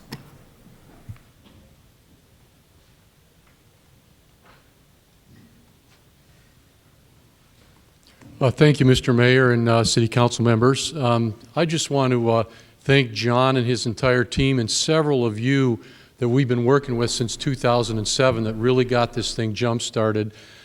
John's right, the numbers have grown. We've seen the numbers grow. We see the amount of bags that are recycled. And we appreciate the opportunity to be part of a stakeholder process, which we've been included in all along, our entire industry and several other industries, with John and his entire team. And we think he's put together a very comprehensive plan. I know 40% diversion by 2020 is a lofty goal, but I think you've already started to see some progress on that. And we look forward to helping you achieve that with the City of Phoenix. We're fortunate that our supermarkets, for the most part, already have high diversion rates because we recycle about everything in our stores. But the single biggest opportunity that we have right now is food waste. And we are working with John and the city and the staff. We can tell you we're going to work really hard, not just on plastic bags, but with food waste as well, so you can achieve your goal by 2020. So thanks for including us, and we look forward to continue working with John and his team. Thank you very much, Tim. John, why don't you talk about that? The video mentioned the food waste pilot program. It's a question that all of us get regularly. What about food waste? Why is that included currently in our Green Organics program? Mayor, member of this council, what we didn't show earlier today, but about 15% of what residents throw away in their garbage container is food material. And food is a material that could be created, used in a composting system.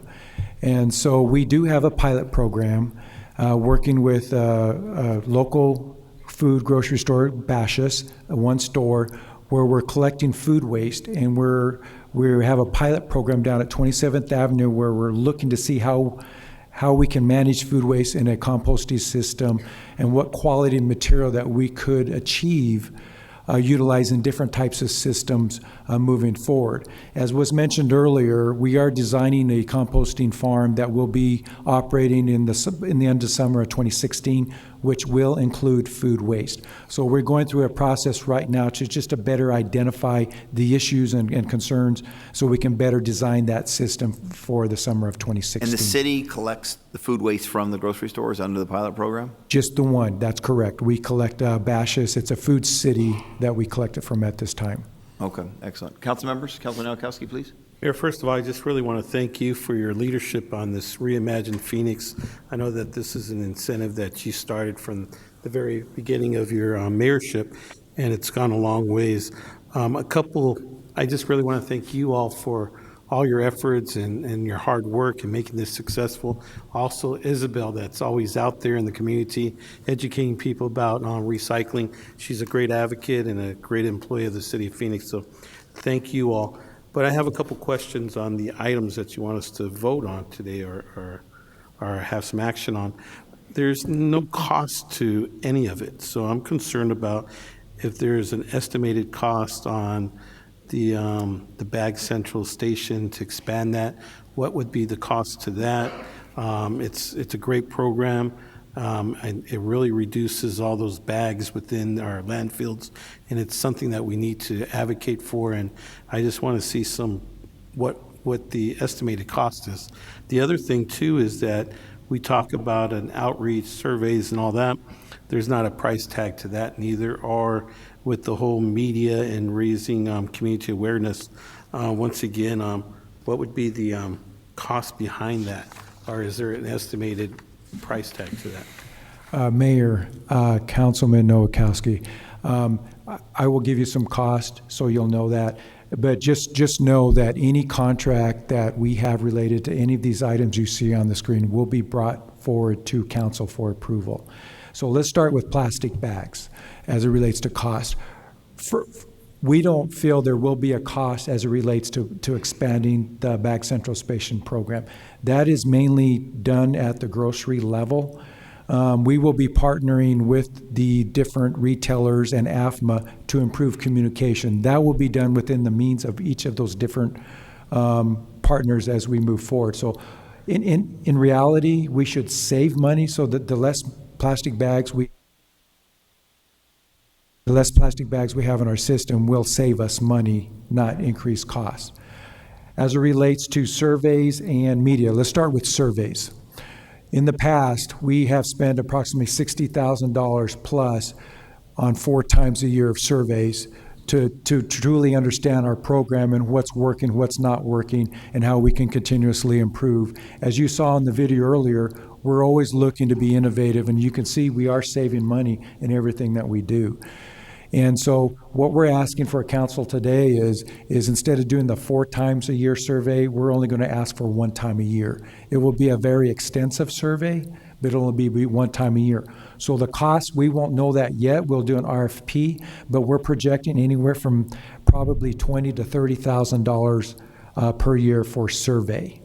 As it relates to media, as you know, in the past, we brought forward to you to look at media. And what we were doing at that time is we were hiring a consultant to buy the media for us. So the consultant, it would include the consultant's cost and the purchase of the different medias moving forward. What we're asking today is that we don't hire a consultant, that we do internal staff only, and we just do purchase media, whether it's radio stations or TV. And again, depending on that process, we will bring contracts forward to council for approval depending on the different medias that we look at. We are going to be focusing on different aspects of media. Earned media will be the highest priority for us. And this is a good example. We have gotten a lot of good earned media related to our program, whether it's the Dust Devil, AZ Central. We've gotten some biocycle composting, the NFL. So that's earned media, which is no cost to the city. That is going to be our focus, as well as social media. But there are going to be components where we will have to go and purchase media. And we have found that radio has been the best way to communicate with our residents, because they're all driving in the morning and in the evenings, and they're all listening to radio. So that is another focus we're going to be looking at moving forward.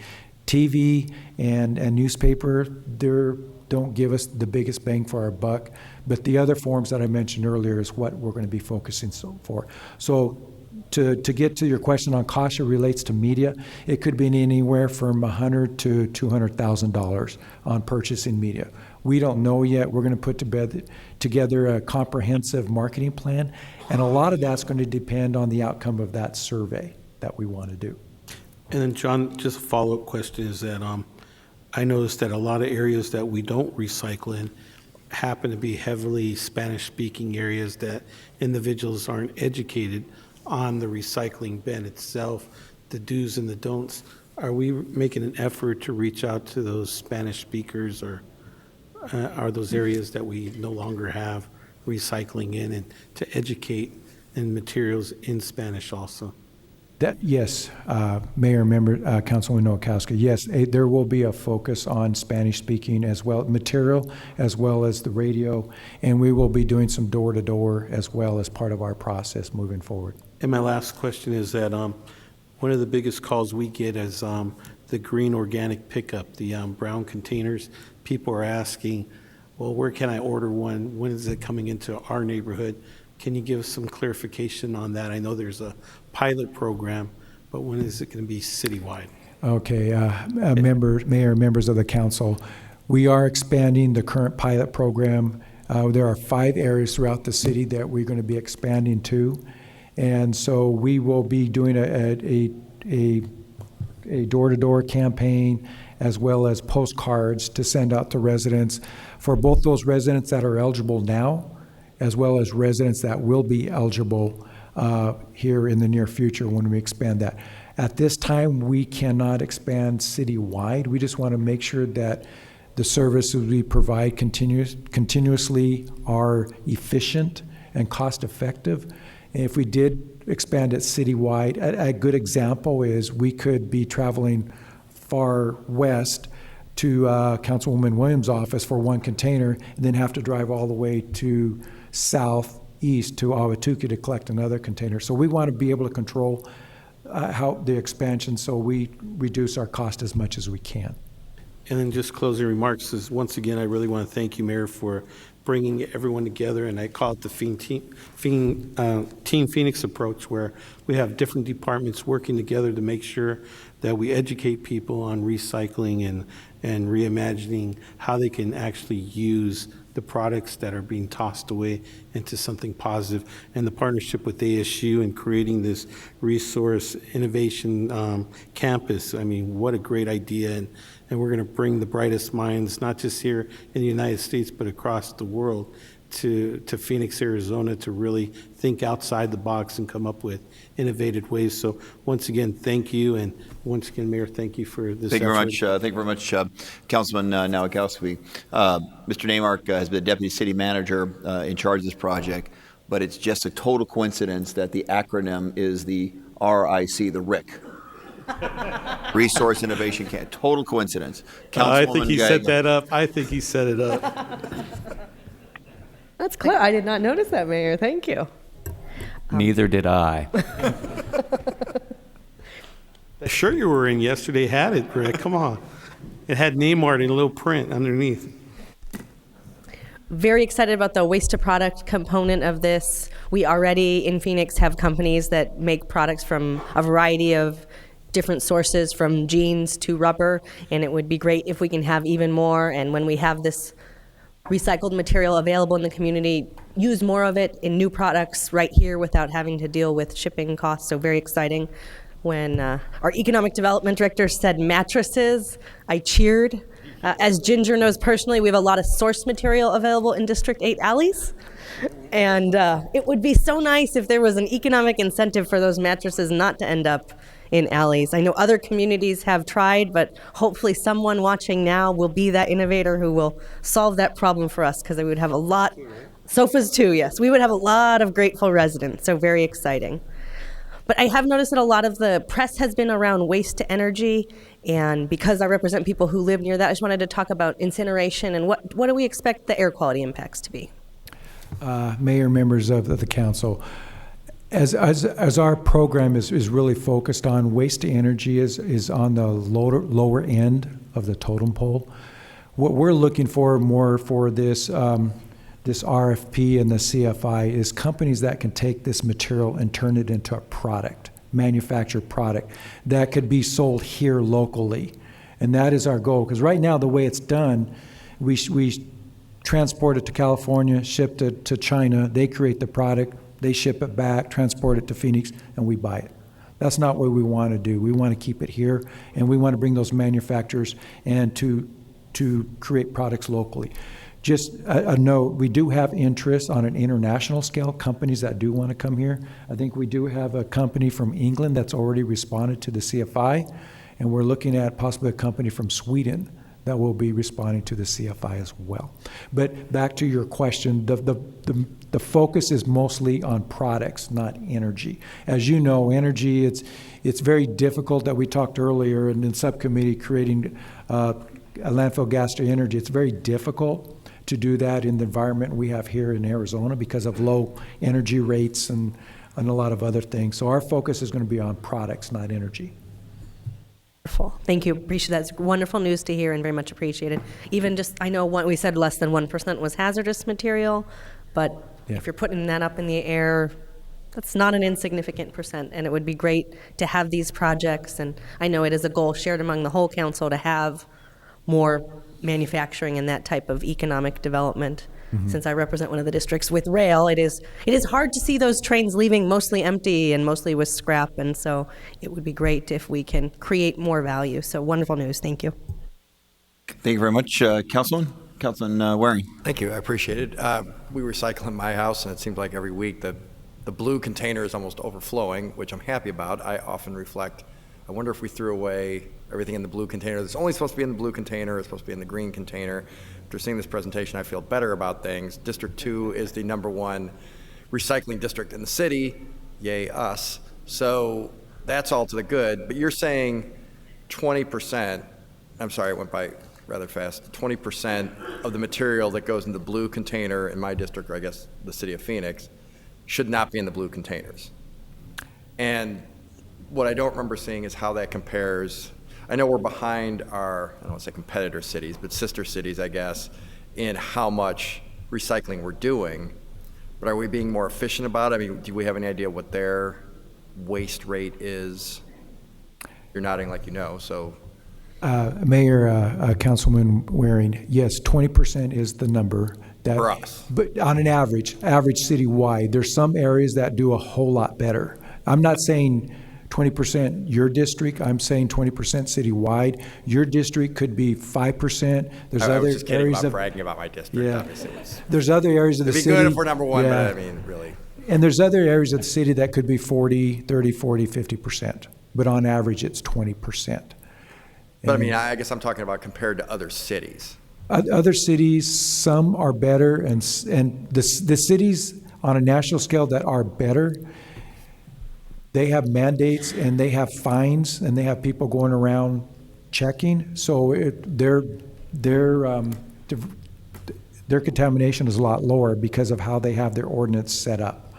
Our program is all voluntary. We don't really have anything in our ordinance that fines people if they put the wrong things in their containers. So it's going to be hard to compare apples to apples when we're talking about other cities because of how all their ordinances are set up. Right, well, I'm certainly not in favor of us hiring people to go through other people's garbage. That sounds a little extreme. I will say, though, that so the TAN container program, you have to pay to have a TAN container. Is that right? That's correct. And I think I took a little bit of issue with this. I mean, we're trying to get people, so when you say waste, how much of the stuff that's in a blue container should be going in a tan container? Or did you break it down that specific? We did break that down. There is I think you see what I'm getting at. Yes, so when we look at our garbage, there is about 30% that's in the green containers, in the garbage containers, that is compostable yard waste. Right. There's another 15% that is food waste, and then another 6% that's compostable paper. So All of that should go in the tan container. ultimately, right now, we're able to take the 30% of the yard waste. And then ultimately, once we get our composting facility up and running next summer, then we'll be able to take the food waste as well as the compostable paper. So it'd be about the tan 50%. Can. So it'd all be one, you wouldn't have like 5 cans, you'd still have 3 cans. Do you know how much, maybe I didn't say it clearly enough, so how many people, since 20% of what goes into the blue cans shouldn't be going in the blue cans, the recycled cans, how much of that 20% could go into the compost cans? we do have that number, Mayor. I think Get that one. Sorry. And while you're thinking about it, I guess what I'm getting at is how much do we charge for the tan can? it's $5. That's what I thought. So we're charging people $60 a year to have a tan can. I took a little bit of issue with that in the subcommittee. I can't remember the last time we had this discussion, a year and a half ago. I guess I'm not at subcommittee anymore, so it's been over a year anyway. It just seems like the blue can is free, correct? It just seems like, have you done the cost benefit? I guess I'm sure you have, so maybe you tell me what it is, of having the tan can be free. Because if you're looking for an incentive, it just seems like that would be one right there to get people to not, now you have an incentive, you've got the tan can sitting right there. There's no, I'm just going to throw it in there because I missed the day, or I guess we don't do that because it's all the same day anymore. But you know what I'm saying? Is it too expensive to do the tan cans for free? So Mayor, Councilman Waring, that's kind of what item number 1 on that recommendation is all about. We need to reassess everything now based upon our experience and based upon the data that we have to get from the study so that we can kind of figure out what is the most efficient way to go about it. I mean, are asking people to pay to recycle effectively. That's correct. Which And maybe they're willing to do, but it's going to be fewer people than if it was free. So I would certainly encourage you to look at that. I keep meaning to order a tan can myself, and I keep forgetting about it. But a free can, I just think you're going to have a lot more people who are interested, and I just think you're going to have a lot less of the waste. That's why I was trying to get what the percentage of the 20% is, because if that's half now it's going to be 90% of the recyclables is good, and it just seems like from what you're saying that's really helpful. It sounded like total from the video, it was 5 million total that we could save just by cutting down on people putting the wrong stuff in the wrong can. anything that encourages that. It just doesn't seem like you need a consultant to do that. It just or incentives. It seems like the incentive would just make the tan can free, and nature will take its course with a fair amount of it. So Ginger can answer the question about what percentage in the blue barrel should be going in a tan barrel. What's that one? And then I'll address your other question, So Councilman. Mayor and Councilman Waring and City Council members, so that percentage is 4.3%. Of the 20%? Of the 21% contamination that we're finding. So we cut down on it fairly. I mean, what's your goal? I mean, you're never going to get to 100%, right? So, I mean, what is a reasonable goal for the blue container in terms of, I guess, purity, since it's garbage isn't necessarily the right word, but you understand what I'm saying? Mayor, back to the one question, though, about the tan container. A lot of residents that are paying that extra $5 are saving $8 because they have extra green containers. And for every extra green container, garbage container they have, they're paying $13.40. So, and most of that, again, as our study shows, most of that is green organics and food waste. So they have switched and turned in green containers and saving over $8 per container for everyone that they turn in. And so that's where and there's two things here too. There's convenience. The one surprising that we found in our study is that residents that are on alleys are getting tan containers. We would have thought they would just throw it into the alley container and not worry about it. But they're buying tan containers and they're spending that extra $5. And the reason being it's convenient. They don't have to bag it and they don't have to walk it to their alley. They take their tan container, they roll it around their yard, they put it at the curb, and we pick it up. So there's a combination of convenience and a savings as it relates to the tan container. I have an alley behind my house. Yeah. Mattress free for 21 days. No, Yeah. I'm kidding. There's no mattresses in the alley. Coyotes, yes. Mattresses, no. But, you know, I can see that, though. Bigger properties, people probably have more green waste on those properties. I think with Felda Williams in my district, you're going to see more trees and just more stuff. So it doesn't surprise me that those people, I'm not sure it's to not throw stuff in the alley. I would think it's just because now they've got a place to put stuff when it's not bulk trash time. But I will say, you touched on a point earlier in your presentation about the garbage container. So you can get the normal size one, or you can get a smaller one. Just the way people think, I've thought about that too. But you're right, it's $3. And then a week like this week, we had birthday parties and Easter and all this stuff. We were throwing away more stuff. You know, it wasn't worth it to save money for that 1 week where now I'm going to have too much and overflow and have to figure out what to do with that. So you're right about, I definitely think you want to address, there's got to be more incentive to get a smaller can, because what you're talking about is someone getting rid of an extra can that they have and going to just one or two, or however many they have, subtracting one or two regular sized cans. So Mayor and Councilman Waring, just to address your other question, which relates to what you just said, when we presented to subcommittee, we had more detailed charts about this, but the other cities that we compared to have much higher regular collection rates than we do in general. In fact, the chart's up there on the wall. I'll stop you right there. I'm not advocating raising the cost for a regular can. No, you then you have a bigger spread. That's not but what you I'm asked saying. the question. They also have 3 different size. Many of them have 3 different size barrels, and the differential is much larger than the differential right now in our in our R&R program between the large and the medium barrel. Some of them also include green organics for free. You may recall the discussion at subcommittee. We actually, when we first presented our program, had a way to make the green organics program a lot cheaper, but it was a policy choice. We were trading off having fewer bulk trash collections in order to help us make the tan barrels an economical choice, and the subcommittee and the council at that time didn't want to make that programmatic change in order to keep that cost lower, which is why it's $5 today. But as we expand the program and as we find new ways to increase food waste diversion and also look at what we can do with our composted material in this new composting facility we're designing and constructing, we may also find opportunities to lower that price. And so it's an evolving thing, and you're going to see recommendations from us in the fall about changes to the prices based upon the study work that we intend to do. So can I ask, how much would it cost to put a TAN container at every door in Phoenix, or every place that has garbage service in Phoenix? What would that cost?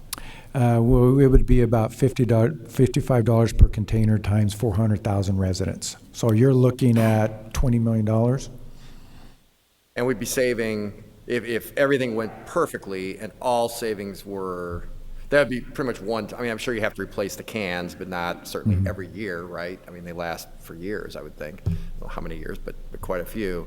But you'd be saving $5 million a year, every year, if you got to the point where it's perfect, which I think I asked the question earlier, what's realistic? Is it 90%? Is it 95%? You guys have a number, or we're going to get a number? We didn't have a number. If we captured 100%, that's what we would always like to do. But we know that's not going to happen. And again, not all the households have landscaping. A lot of the areas. Understand, right. Yeah. Not everybody's going to need a TAN can. They're just not going to have, I guess if they're throwing away food waste, but even a one-person, household just isn't going to have the same kind of stuff as a six-person household or what have you.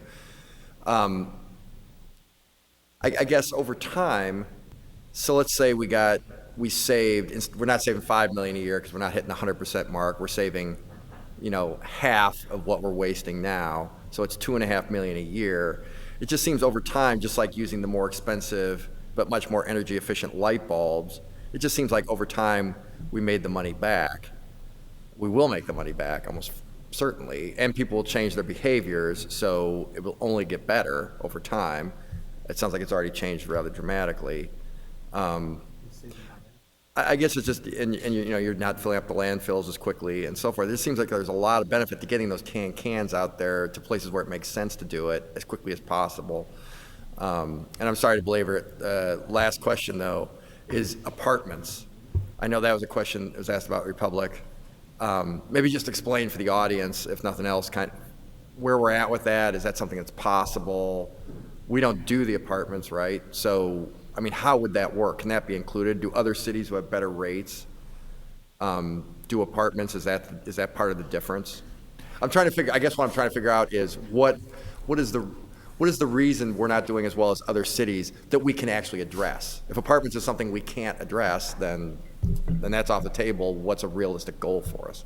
At this time, our ordinance does not allow us to collect apartments, so we're just single-family residents only, and nonprofits and government buildings and so on. So apartments right now are collected by the private sector, and we do have some programs in place where the apartments, if they hire a landscaper, we do have a program at the transfer station called Clean Green. So there are some incentives. There are some incentives. But not a lot. Yeah, they can get a reduced rate when they bring the material to the transfer station, about a $13 per ton savings. So, but that's if the landscapers bring it to us. We can't go there and collect it. So to my other question, our comparison with other cities where I think you said other big cities, it was 34%, and we're only doing 16%. I think those are the numbers that you had up there. Are those other cities collecting from apartments? And you're nodding your heads, yes.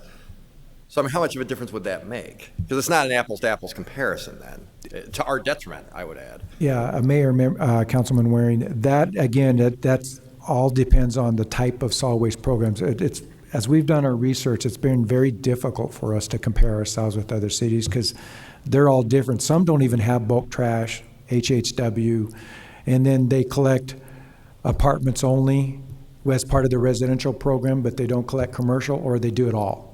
And they just compete with the private sector to do that. So it's just all over the board. Here locally in Phoenix, in the region, basically all the cities collect commercial, which includes apartments. And they compete with the private sector. But most of the time, they don't collect the green organics material. It's just the garbage part of the program. That's done with landscapers, and they take it off-site. All right. Councilman, thank you very much for the series of questions. I do believe that is being reviewed by one of our subcommittees about our policies, so that we regardless of what our current restrictions are, we've made this goal, and we are going to accomplish this goal of 40 by 20. Hard to make the goal with one hand tied behind your back. That's why it's before the subcommittee. Councilman. Thank you, Mayor. And I would agree with many of the comments that have been made by others. Thank you, Mayor, for your personal leadership on this issue. Very important and great to already see 25% increase in diversion already taking place. And I also want to thank Councilwoman Williams, who chairs Transportation Infrastructure, for dedicating an entire subcommittee meeting to these issues. So, some of us who are on the subcommittee had the opportunity to ask a lot of questions about this and bring a lot more clarity to it. So thank you as well. And also want to thank our friends at Republic Services for their partnership on this, and also just want to recognize them as one of the top companies in the industry, and we're so fortunate to have you headquartered here in Phoenix. So thank you very much for all you do for our community.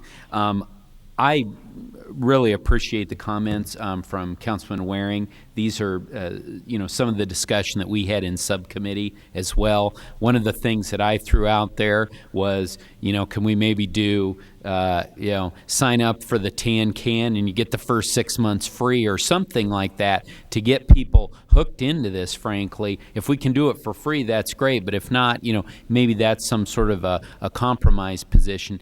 Because I think once people, start using these tan cans, they're going to want to continue to use them.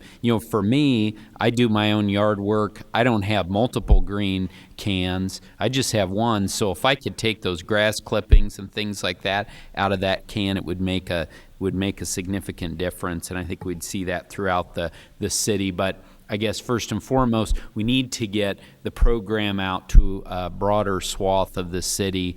And again, I've offered that we'll do everything we can with social media, with our e-newsletters to get that word out. Because I think once people learn about it, they're really going to jump into it and really want to participate.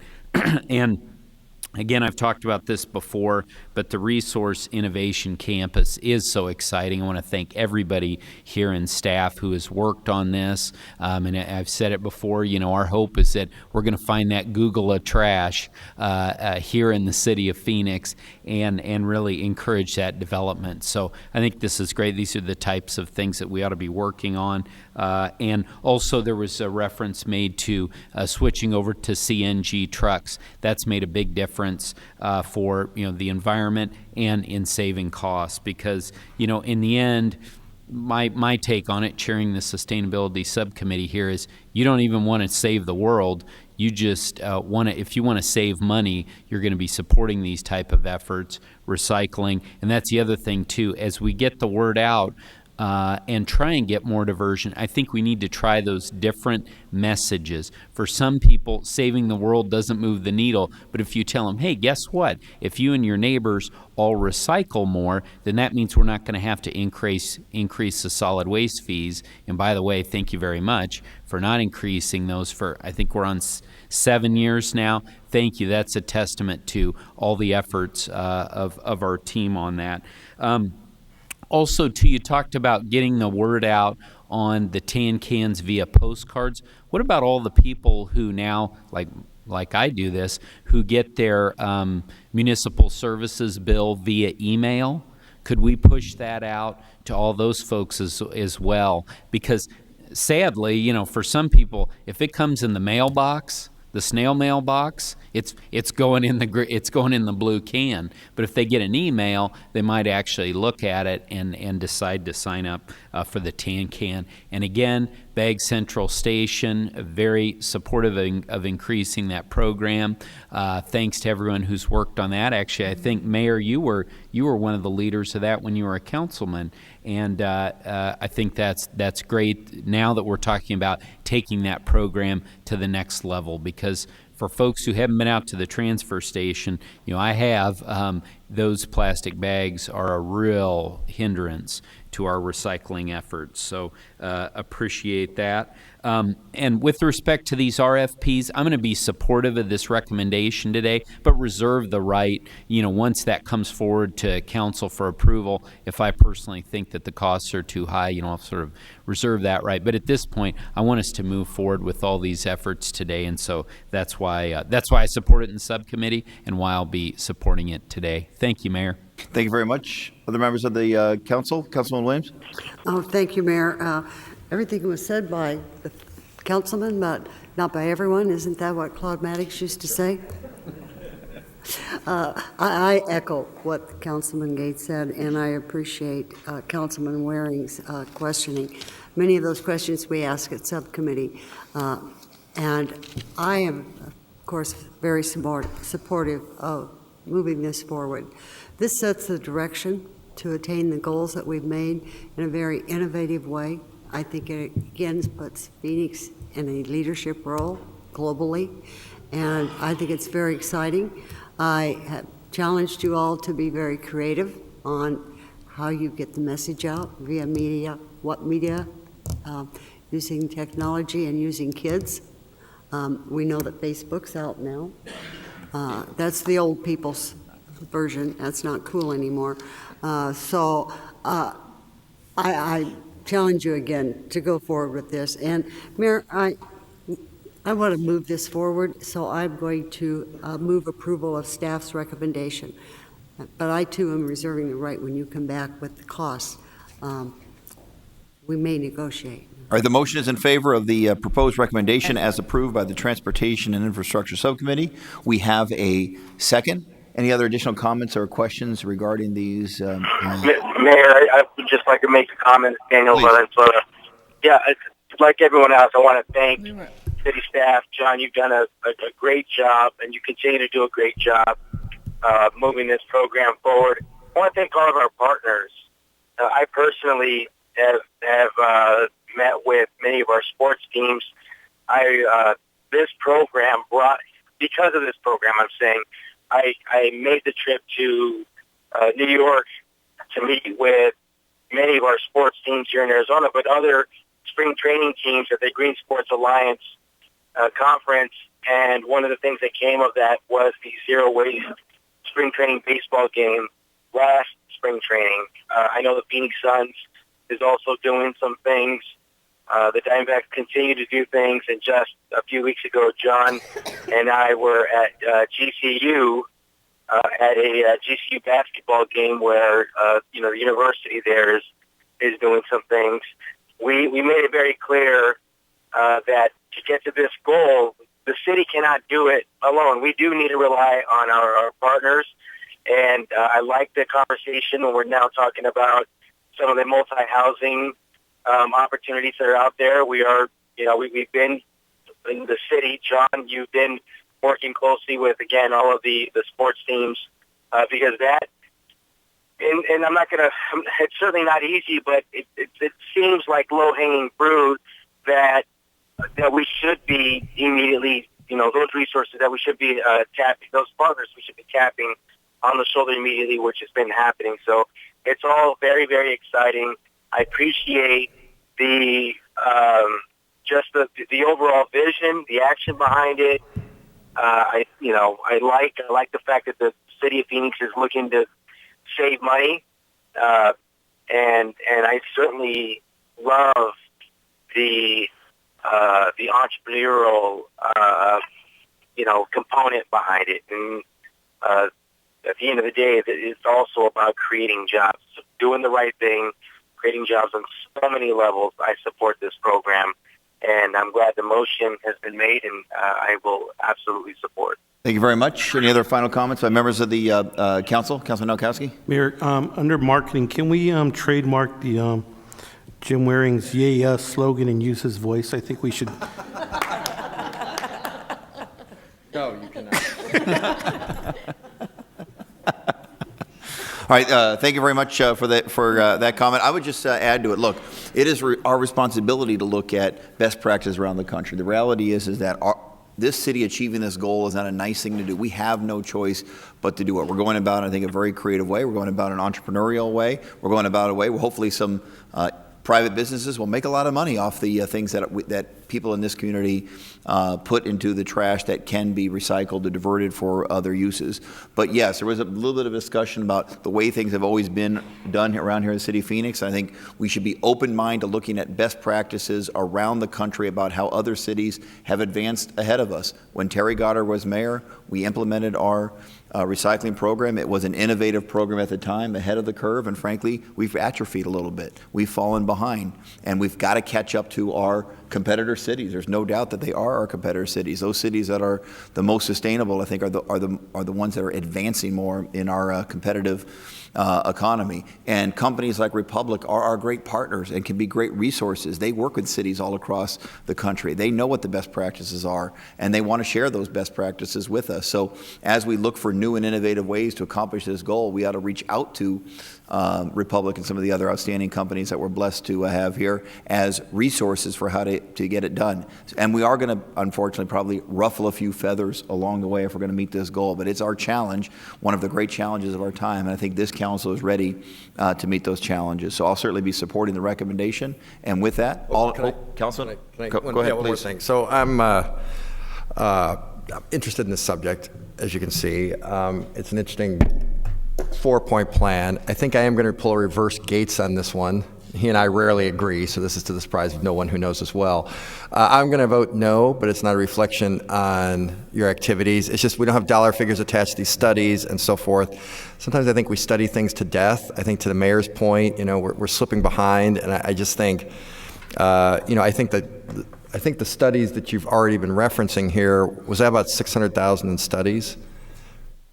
Or was it less? I can't remember the actual. Mayor, members of the council, we brought forward last year a program where we would like to look at our material resources. The total contract amount was $650,000.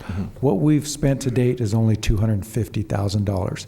The one thing that we've been getting as part of this RFP and CFI response, the one question we've been getting is, what material do you have available and how much? So this study has been very good for those companies so they truly understand what's available. And again, for a business to come here, they got to know the inputs and the outputs. And right now we're giving information on the inputs. So right now we've only spent $250,000 on the study. Of the 650 that was authorized, That's correct. I voted against it, but the rest of the council. So on these 4, you're going to have to come back with dollar figures on each one of these. So I guess I'm going to, as I said, pull a reverse Gates, and I'm going to vote no now, but reserve the right to vote yes when you bring back more specifics. So. All right, thank you very much. And so I'm going to do a reverse Gates and vote yes on this item. All in favor say aye. Aye. Any opposed? No. The item passes. The item passed. I think 7-1 vote. Thank you very much. Go forth and good work. It's really important work. Thank you so very much. Get wearing a tan can. All right, with that, I believe there are no further items of business before this city council. So this meeting is now adjourned. And I should add,